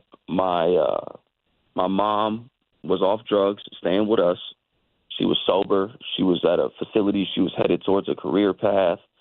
I had bought a house. I was out of debt. That everything that was motivating me to play football at a high level, I had achieved that goal, and I kind of was looking like, man, like what now? Do I want to be the best? That's never been a thing, Sure. There's always been like a cut and dry. This is why I'm doing this. And I think that once me and my wife had my son Elihu, was that about 5 months ago, it kind of gave me kind of a new burst of that same mentality. Not even that like, I just want to provide for him or something like that. Because, if I start playing right now, I'm going to provide for him. I'm going to find a job, But, just him being able to – I want him to be able to see me playing the game, remember me playing the game at a high level, and just know that his pops did everything he could do to maximize himself in this area of his life, so that when I tell him to go chase his dreams, whatever those dreams are, I have a leg to stand on because I went and chased mine and did everything I could do to attack my life, in Ecclesiastes 9:10 in the Old Testament, it says that everything your hand touches, do with your full might. Like everything that you take part in, do with everything that you have. And so that's always, when I read that, that always stood out a whole lot to me. And I just try to live by that and set that example. And now I got, somebody to directly set that example for, so. Certainly he's lucky to have you as a father, Grant. It's a hell of a story. I remember reading Zach Kiefer's piece on you from a couple months ago, and I know Greg Doyle wrote something on you and thought it was so cool that, 60,000 in there got to celebrate you yesterday because it's pretty incredible. 87 snaps in the game. The most of any Colts player by far from yesterday. Again, 18 tackles. Grant, was there a message post-game you got, a conversation you got, anything that really stood out? Because, like I said, you certainly deserve the game ball first and foremost of any of those players yesterday. No, I appreciate you. It was kind of one of those things where it just it felt like the ball just kept rolling my way. It was just, I just was almost surprised by myself that I was getting off a block so well, just because you only get one padded practice a week, and that's about to dwindle moving forward as the season gets into November. You strike me as some dude that wants 9 of them. 2 a days. Absolutely. Yeah. I want to work on the game, you know what I'm saying? I want to work on what I need to work on. And so that Wednesday, is super important for me. And, I don't get those defensive reps on Wednesday. I get those scout reps or punt reps and stuff like that, and I try to work on getting off blocks, but that's, been a weakness in my game in this league. But I just really mentally and after practice working on it and watching how Z places his hands on blocks and watching guys around the league. I watched 2 games against the Dolphins. It was just, okay, if this guy comes to block me, this is how I have to get off the block. If this guy comes to block me, I got to use my hand here. I got to use my face against this guy. I might have to use the top of my head against this guy because his arms are so long. But just watching other guys around the league, watching us do it, and then watching the teams that played the Dolphins and just feeling that execute. And, that starting center for Miami was the center last year in Tennessee when I got to come up and play base defense. And he pancaked me 3-4 times in that game. And so being able to, almost feel that redemptive experience and, see us win the game and defense having so much to do with it and me having a hand in that and I didn't just ruin the whole thing, it was definitely surreal. Tears definitely started to fall as soon as the team started celebrating and guys came up and, came and hugged me just joy, just happiness. Because I couldn't even imagine anything better, and then just my guys, Zaire, making all them plays. Shegu coming in, getting a forced fumble. JC getting a sack. Like, it was just a wonderful experience for our room. I think that we really needed that. You know, we worked really, really, really hard. You know, I've been in 2 different organizations now, and I can tell you that the Colts is bluecollar.com, you know, as far as what Ballard brings in there, and the standard that we have for each other every single day. I'm at home right now eating some oatmeal on my porch talking to you guys. So I was trying to spend some time with my son, but Zaire is at the facility right now lifting weights, 100%. I'm sure he is. Grant Stewart with us had just a great game, 19 tackles yesterday in the Colts 16-10 win over Miami. Last one for me. I think it's the biggest play of the game. If not, it's the second biggest play of the game. You stand Alex Engold up. Zaire comes in and gets the fumble. Brian lays on the ball, and that's such a huge play because it looked like, huge. It looked like late third quarter. It might be 17-10. What did you see specifically with that play? Man, there was a certain defense we were playing where I couldn't be super aggressive in the run because I had Jalen Waddle on the deep route. And that's a fast guy. So if I just take off downhill, I have, you know, somebody that I have to cover. And so my coach was just telling, play the run, this and that. And so I looked and I told, you know, my safety, I'm like, yo, if I play the run, you got to have my back. And he's like, absolutely. I was like, if they get in this certain formation, like, you can play downhill, play to their tendency, I'm going to have your back. I'm like, okay, cool. And so literally, like, that next series, here it goes. They motion to that formation. I look at JB. He gives me the head nod. I trigger downhill. I see the play unfold. I thought they were giving it off to the running back. The fullback just hit me in the face with the ball in his hand, and I just start running my feet, like almost instinctually. You know, as a shorter guy, all my tackles are around the hip, you know, around the knee, foot area. So, you know, me coming, you know, head to head with a guy, I know I have leverage, I know I have an advantage, but it wasn't like I was calculating or anything. I just shot my shot, you know, and just ran my feet. Just tried to hold on for dear life and tried to, you know, throw him out the club, as we say. And, you know, Zaire came in there, Nick Cross came in there, like Taven came in there. It's just, you know, I just think it's a testament to our defense, our communication, the work that we put in, man. And, you know, we preach on all 11 hats flying to the ball. And I think that's what that play, you know, no matter who it is, we all had that same mentality. And that play just, you know, emphasizes that. Grant, I speak for my co-host Andy, our producer Mark, and many listeners. Thank you. Such an inspiring, real story. We appreciate you sharing so much of it with us. Several listeners have already reached out saying that this is one of their favorite interviews they've ever heard. And just congrats. I mean, you've been through hell, and to make it to the NFL and have the day that you did yesterday, you deserve it. And your son is lucky to have you as a dad as well. So congrats on everything, Grant. Stay healthy the rest of the year, and we love watching you play football. All praise to the Most High. I appreciate you guys, man. You guys have a great one. Grant Stewart, 18 tackles. Pretty good. And it's a shame that I probably stopped there because I should continue on more of the story. What a story, man. So much of it right there from him. Mark will have that up on the podcast. I have a feeling that will be a must listen to. Just awesome. I knew a decent amount of Grant Stewart's story before yesterday, but didn't know all of it, admittedly. But when he started to have that game, Andy, I know I'm not supposed to root for things, but knowing that we get a Colts player after a win, I said to myself and tried to keep it quiet, I'm like, if they win this game, we need Grant Stewart on these airwaves because I know that's in there. And I know he's very vulnerable enough to share so much of that. And it's a movie. It is a real-life movie.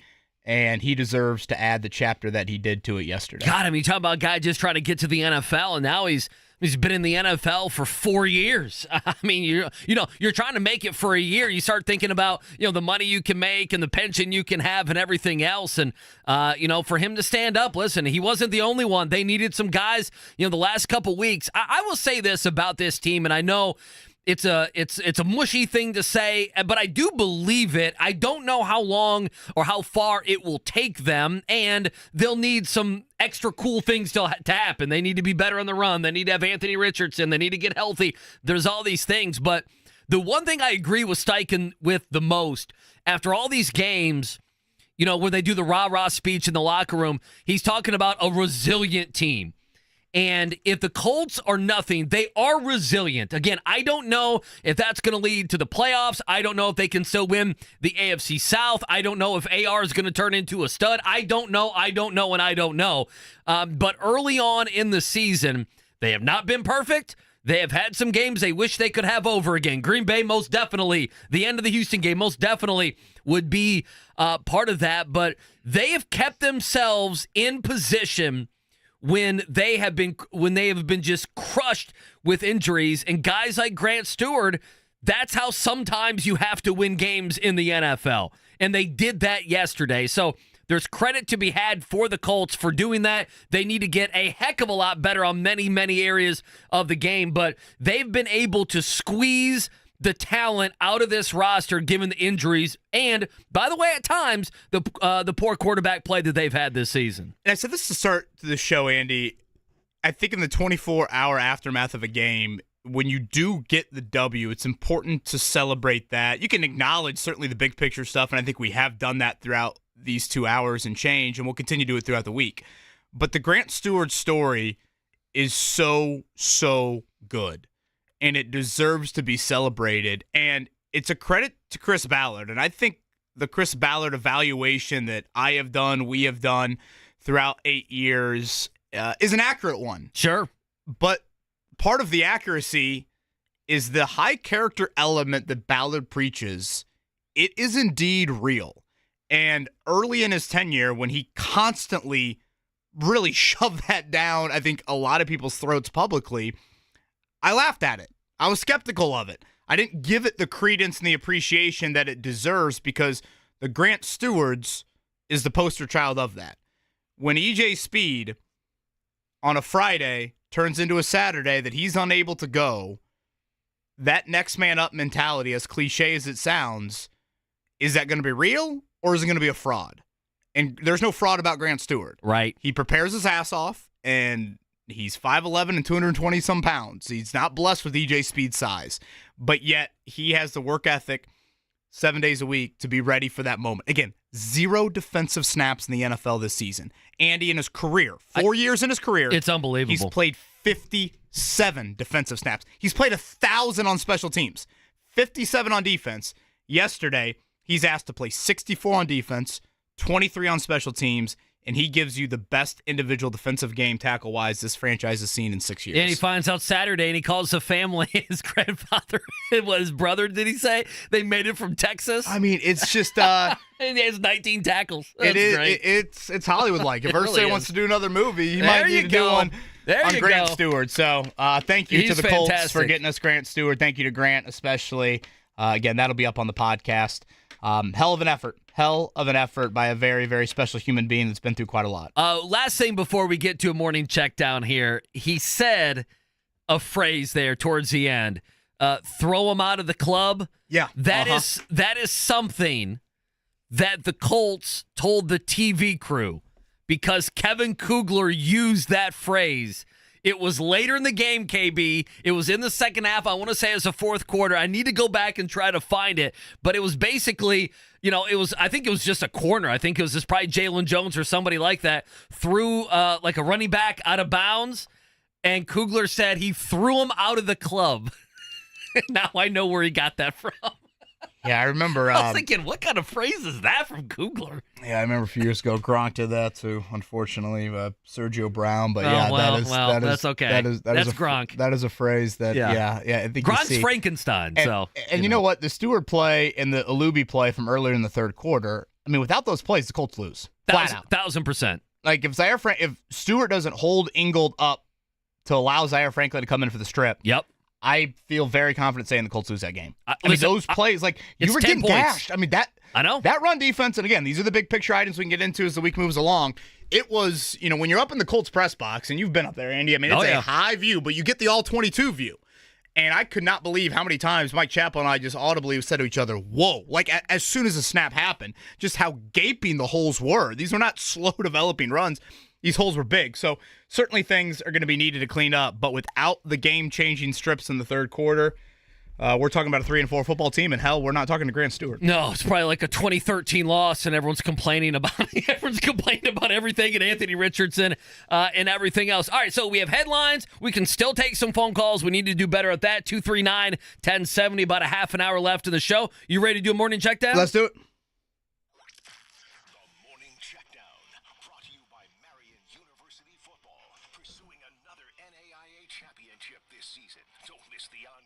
Action at Ascension St. Vincent Field. Visit NUnites.com for tickets. All right, 16-10, your final in Lucas Oil yesterday. Colts over the Dolphins, above 500. Colts moved to 4-3 on the season, 3-1 at home. Let's start with Shane Steichen, and let's start with Grant Stewart. How about that? We just had him on. It's a fantastic conversation. Here's his head coach talking about his performance last night. Shout out to him. Obviously going and having EJ down this game. He stepped up big time. Shea Goose stepped up, but he made a whole bunch of plays. I don't know how many tackles he ended up with, but he's a guy that just shows up every day to work and works his tail off, and he got his opportunity today and made the most of it, so it was awesome to see him. Yeah, 19 tackles on the day, Stuart, no doubt worthy of a game ball there. As for Anthony Richardson in the offense, not a great day throwing the ball. AR just 10-24, a $129, no touchdowns, no interceptions, and the win did run the ball pretty well as well, especially towards the end. But the offense did struggle for the most part. Here's AR postgame. They were pretty much throwing every coverage at us, bringing a lot of pressure. Some of the times we did get the looks we were wanting, but they were bringing the pressure. And then some of the times we would call a certain play, and they would go into something else, but you just got to make it work at that point. Yeah, I thought all facets of the pass game struggled. Richardson's inaccuracy. I thought too many free rushers for Miami, and I thought Shane Steichen was right post game. I didn't see a whole lot of guys open. Again, that all-22 view we get, it's not like guys were running free. So certainly back to the drawing board with that, and it is in Houston. Did I see the opening line around a touchdown? Let me check it real quick. Yeah, I mean, Does that I seem believe a bit you. high? Yeah, I'm seeing Houston favored by 6. Seems a tad high, if you're going to ask me. No Nico Collins. Maybe 3.5, 4.5 would be better. I thought it'd be closer to 4 here. So we'll see how that plays out. Again, Jonathan Taylor, DeForest Buckner. Some optimism internally on their returns to practice. Will that mean for the game coming up on Sunday? We will find out as the week moves along. Reminder tonight, Week 7 NFL, we will get a Monday Nighter. I would say 2 decent games, really. Ravens, Bucks. And Chargers and Cardinals. Now, reminder, that Chargers-Cardinals game is a 9 o'clock start time, ESPN Plus for that. So I know we've had these doubleheaders on Monday night, but this a little bit different in terms of your viewing options and the start time on that one. If you are thinking about the Colts in the playoffs, cheer for the Bucks and cheer for the Cardinals. Yeah, cheer for the Cardinals especially. So, that's where we're at here.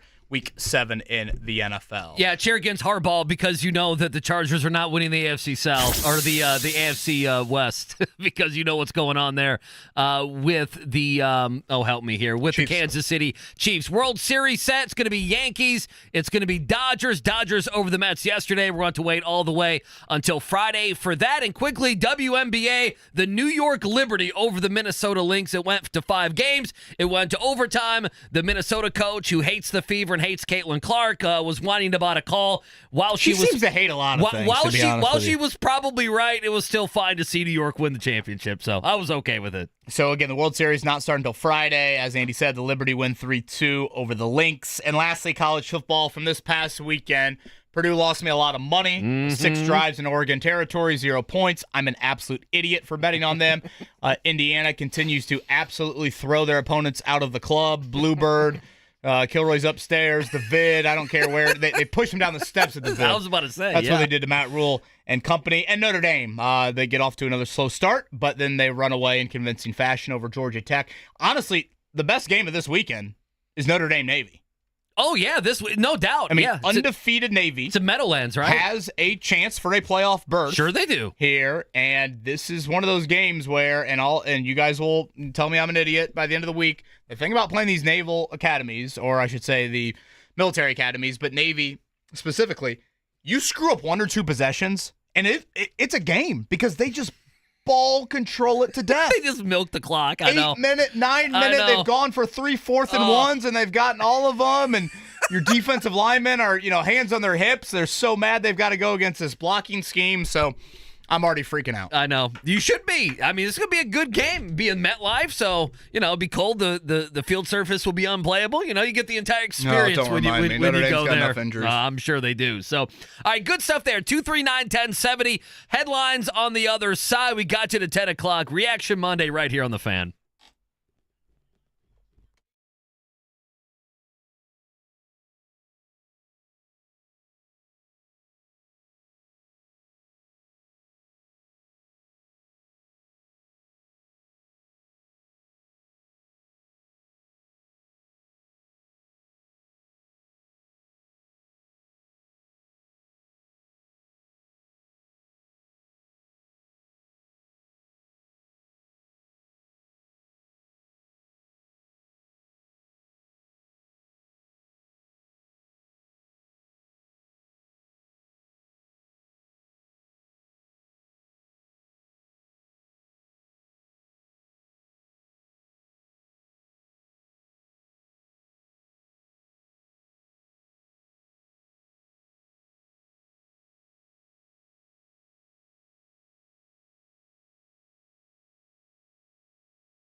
It's basically kind of what we've been talking about. Well, I know I'm biased, but could not have enjoyed that Grant Stewart conversation much, much more than I did. I know a lot of you have echoed those same thoughts, so appreciate you listening, and thank you to Grant for that. That'll be up on the podcast after his big day. Andy, how about a shout-out to Matt Gay? Yesterday, he kicked like a $20 million kicker, and you needed that. That was a huge end of the first half 3 points. The Colts took over there very late. I thought Miami actually did a pretty nice job of milking that clock there right before half. I mean, they kicked the field goal with 22 seconds to go. I was about to say there was 22 seconds left. Yeah, it's not bad. Alec Pierce has a bad drop, on the first play of that next drive. At that point, you're thinking, oh, there you go, 10-0 at halftime. And sure enough, Richardson throws probably his best ball of the day, which I know the bar wasn't too high for that. Throws a great ball over the middle to Michael Pittman Jr., and you're right there, and Matt Gay right down the middle. No draw, none of that. Perfect 52-yarder, 10-3, and I don't know, it just felt like against Tyler Huntley that was doable at that point. Yeah, and then Scoop Huntley got injured in the game. I mean, I don't know what they've officially said about his shoulder, but that looked like a guy that's not going to be playing football anytime, and you got poor, as you called him, Tad Boyle. Yeah, I thought he was on the bubble with Colorado. Still 19-18 somewhere with Colorado basketball to come in the game, and I forgot all about him. I mean, just all about him. So, listen, the Colts got it done. They did enough there, but you're right. I mean, it's was it a 54-yard field goal or 52, 53, right around there? 52 by Gay, okay. And then, 54 was the one Sanders It's the missed. one that Sanders had the doink on, but, I mean, it's a 52-yard field goal, and I got to be honest, I'm thinking, I hope Matt Gay makes this, because this is one of those that if you miss, everyone, that's going to be the story, win or loss, more so than maybe even Anthony Richardson or something like that. The other thing that I find will be interesting is I know Steichen meets today with the media, and you'd think I know by now. He meets on Wednesday, right? The reason I bring that up is after the game, and we've played the sound, he is taking a lot of, maybe even more than he should, a lot of responsibility for the play calling and the offense looking the way that it did. And it wasn't great, obviously, yesterday. I am wondering, the combination of later in the game, you see Anthony running the football, and that is obviously right now the best part of his game, okay?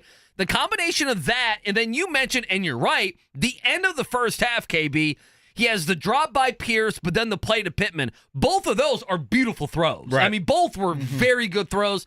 Alec Pierce has to be better on that one, but it's going to happen in a game. Regardless, Anthony Richardson, the way he ended that game, or ended that half, fair enough, I got him 3 points. Moose Johnson tried to make it sound like maybe it was a little bit more on the broadcast than it was, but it was, to get points there, for him to have a couple nice throws there did matter.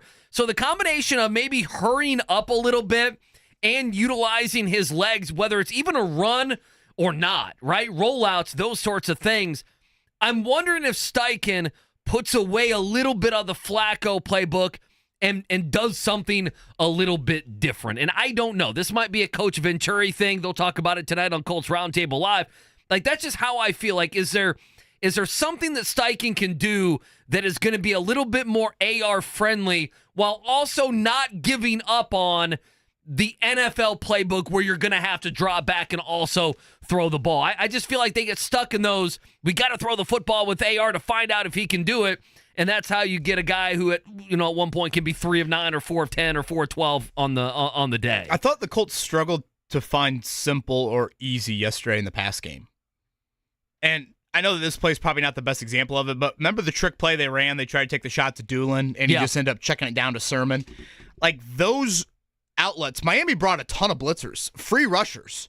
So theoretically, there is some hot read there. And again, some of that is certainly on the quarterback, but some of that I think is on the design too of like, hey, where are our safety valves? Where can we just provide a little bit of all right, 1st and 10 does not become 2nd and 10, it becomes 2nd and 6. And just live a little bit more in that world. So I think that is important. Let's hit our morning headlines here on this Monday morning. Extra, extra! Read all about it! I can't read it. There's no words on it. I'm Ron Burgundy, and this is what's happening in your world tonight. Ripped from the headlines of the newspaper. We'll do it live! Post-game headlines.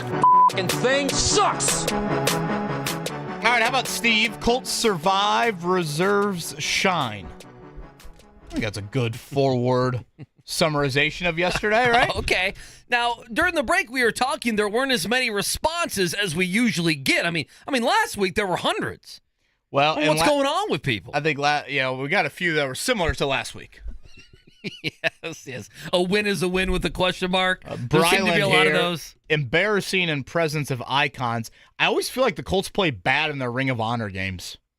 I don't know if there's a statistic behind that or not, but I have felt that way. We need somebody. Who's the guy who does now all the political stuff? Nate Silver. Is it 538? Remember that? That's his website. Could he do that? Anytime someone is honoring a former Super Bowl team or putting a jersey or number in the rafters or honoring a great legendary head coach, whatever it may be, do they end up winning or losing that game? It's a fantastic the Jags question. won with what? Coughlin going to the Ring of Honor a few weeks ago. Well, and then the Giants honored that Super Bowl team and lost. Well, so again, Coughlin's been 1-1 in his honors this week. Tony Footlong, again, not going to ask how you got that handle, says Grant Stewart is the future. Photon Bread also says Grant Stewart is a monster.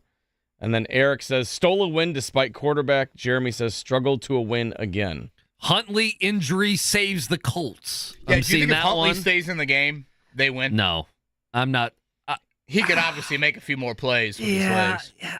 I'm still going to. I mean, he was bad. Again, when he was playing, he could not get the ball either to Waddle or Hill. I just find that maybe I need to give more credit to the Colts defense. I guess maybe I'm being wrong and not doing that with the secondary. But even as bad as you are, KB, at quarterback, if you're the Miami Dolphins, you're bad at quarterback right now. Make no mistake about it. Your running game, you rushed for 188 yards? They ran the ball at a fairly high clip, obviously, in the game on Sunday. To not be able to utilize your running game and what has been a very blah defense to try to get Tyreek Hill or Jalen Waddle the ball, it seems like there are some coaching issues happening in Miami. Well, they didn't even get a look in the first half to Tyreek Hill. And at the same time, I think you have to credit Gus Bradley and his staff, which, I think deservedly they have had their issues been criticized this season, certainly by us. But yesterday, that was an element of we're not going to let their best beat us. We're going to make them play left-handed. We're going to, Jonnu Smith, we'll let him methodically, try to move down the field. But, Hill and Waddle have the ability, just one touch they can break open a game. And still in that last drive, I still was thinking, oh boy, is this going to be the one? And again, they got to midfield rather quickly. But that one timeout, Shane Steichen stealing that timeout there when Mike McDaniel went into panic mode and had to call it when they rushed the field goal team back off the field. That was a huge play in the game as well. Yeah. Listen, Mike McDaniel, I didn't think had a very good day yesterday. Not injuries, penalties in the first half. Not very creative on offense. The quarterback didn't look very much better having 2 weeks to practice for this game. Before the game, Coach Venturi was talking about how they're not a good tackling team, and there were a couple instances where just, remember the Chop Robinson play where he kind of hits, was it Trey Sermon or Goodson in the backfield? Yeah, and then Goodson runs for 10 more yards, and Chop goes, and he's a good player, but he runs him down and gets the tackle. But I'm like, that's -1 yards. Instead, you allowed 9 or 10 yards, whatever it was. Like, if you're going to win a game, low possessions, not a lot of points, not a lot of first downs, you got to do better than that. I just, that Miami team, I guess they think they're going to get Tua back this week or next week, but I think they've dug themselves a hole. They're going to go on the road, going to be cold weather in places. They can't play in the cold weather. I think they're done. I think them and the Jets both could easily be done. Okay, that is why yesterday's win was so big. Because if you start, and we did this last week, if you start to tier out the AFC, and if you think the Chargers and the Steelers are two wildcard teams, who's the third? The Colts right now are clearly that team. They're one of them, yeah, sure. I guess, absolutely. Does Cincinnati start to get hot? That would be a team that you look at. But again, they're in the hardest division in the AFC. I don't know who that other team is. Miami and New York, you would have probably put on a small list of that. Tennessee and Jacksonville are terrible. The Raiders lost yesterday. Maybe the Broncos? Well, listen, I think as weird as that sounds. We talk about the NFC North. The AFC West right now, the Raiders stink, and the Chiefs are the best team in football, okay, when we can obviously argue that. But the Chargers right now are right there, and 4 wins for the Broncos. I thought they would win. You looked at me crazy. I thought they'd win like 7 or 8 games. Yeah, I did. And they still may only win 7 or 8 games. But right now, no, absolutely. 2 teams from the AFC West that maybe we didn't think we'd have to pay attention to. We're absolutely going to have to pay attention to. One quick thing, and we can keep reading headlines. I'm not saying he can't do this, but I need it. it's been unfair because the first 2 games, Anthony Richardson did not have Josh Downs. But I need Josh Downs more involved in my offense. He had no targets in the first half. I just 1 catch, 3 targets, 3 yards. I'm not making this an AR versus Flacco thing, but I think on a couple of those plays, Flacco is able to find Josh Downs. Why in this game did AR? Why was that either not open or why was that missed? I mean, this is a guy the last 3 weeks, 9, 12, and 9. Those are the target numbers. Those are huge numbers. I'll go back to what I said to you earlier. I think schematically, this is how teams are going to start to attack the Colts. Pittman Jr.'s got the back injury. Maybe you don't need to worry about him as much. Yep. Alec Pierce is really a deep ball guy. Do you really need your best cover corner? No, you probably need your best speed corner, frankly, to be with Pierce. Your best cover corner, and I think we saw that with Ramsey quite often yesterday, was with Downs. So that, I think, is going to be something to keep an eye on. Do we have a Manning cast tonight, even with 2 Monday night games? Craig said that Joe Flacco's a guest on the Manning cast tonight? Yeah, so I believe, yes, on the Ravens-Bucks, because it's more traditional where... Got it. The other game's an ESPN Plus game. Yeah, it's an ESPN Plus game. It's, if you're a college basketball fan on a Tuesday night early in the season, you might see your team on ESPN Plus at some point. Tell me about it. Is Notre Dame on it? Notre Dame have Presbyterian or something? That game on a Tuesday night at 9 o'clock on ESPN Plus? It's a 4-guest lineup tonight. That might be the exact game, honestly. Who is it? Belichick, Flacco, Ed Reed, and Scott Hansen of the Red Zone. That's pretty good. That's pretty good, so man. Some Ravens flavor for that one. Yeah, that's pretty good. Nice. Well, Peyton was in the building yesterday, so we'll get a little Flacco action tonight. You can get some Colts conversation tonight. I like that, especially coming off a win. All right, let's take a break. We'll come back. We'll wrap things up. Appreciate you hanging out with us on this Monday on The Fan.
Reminder, Pacers open up their season on Wednesday. Rick Carlisle going to join us coming up tomorrow in Detroit for that regular season opener.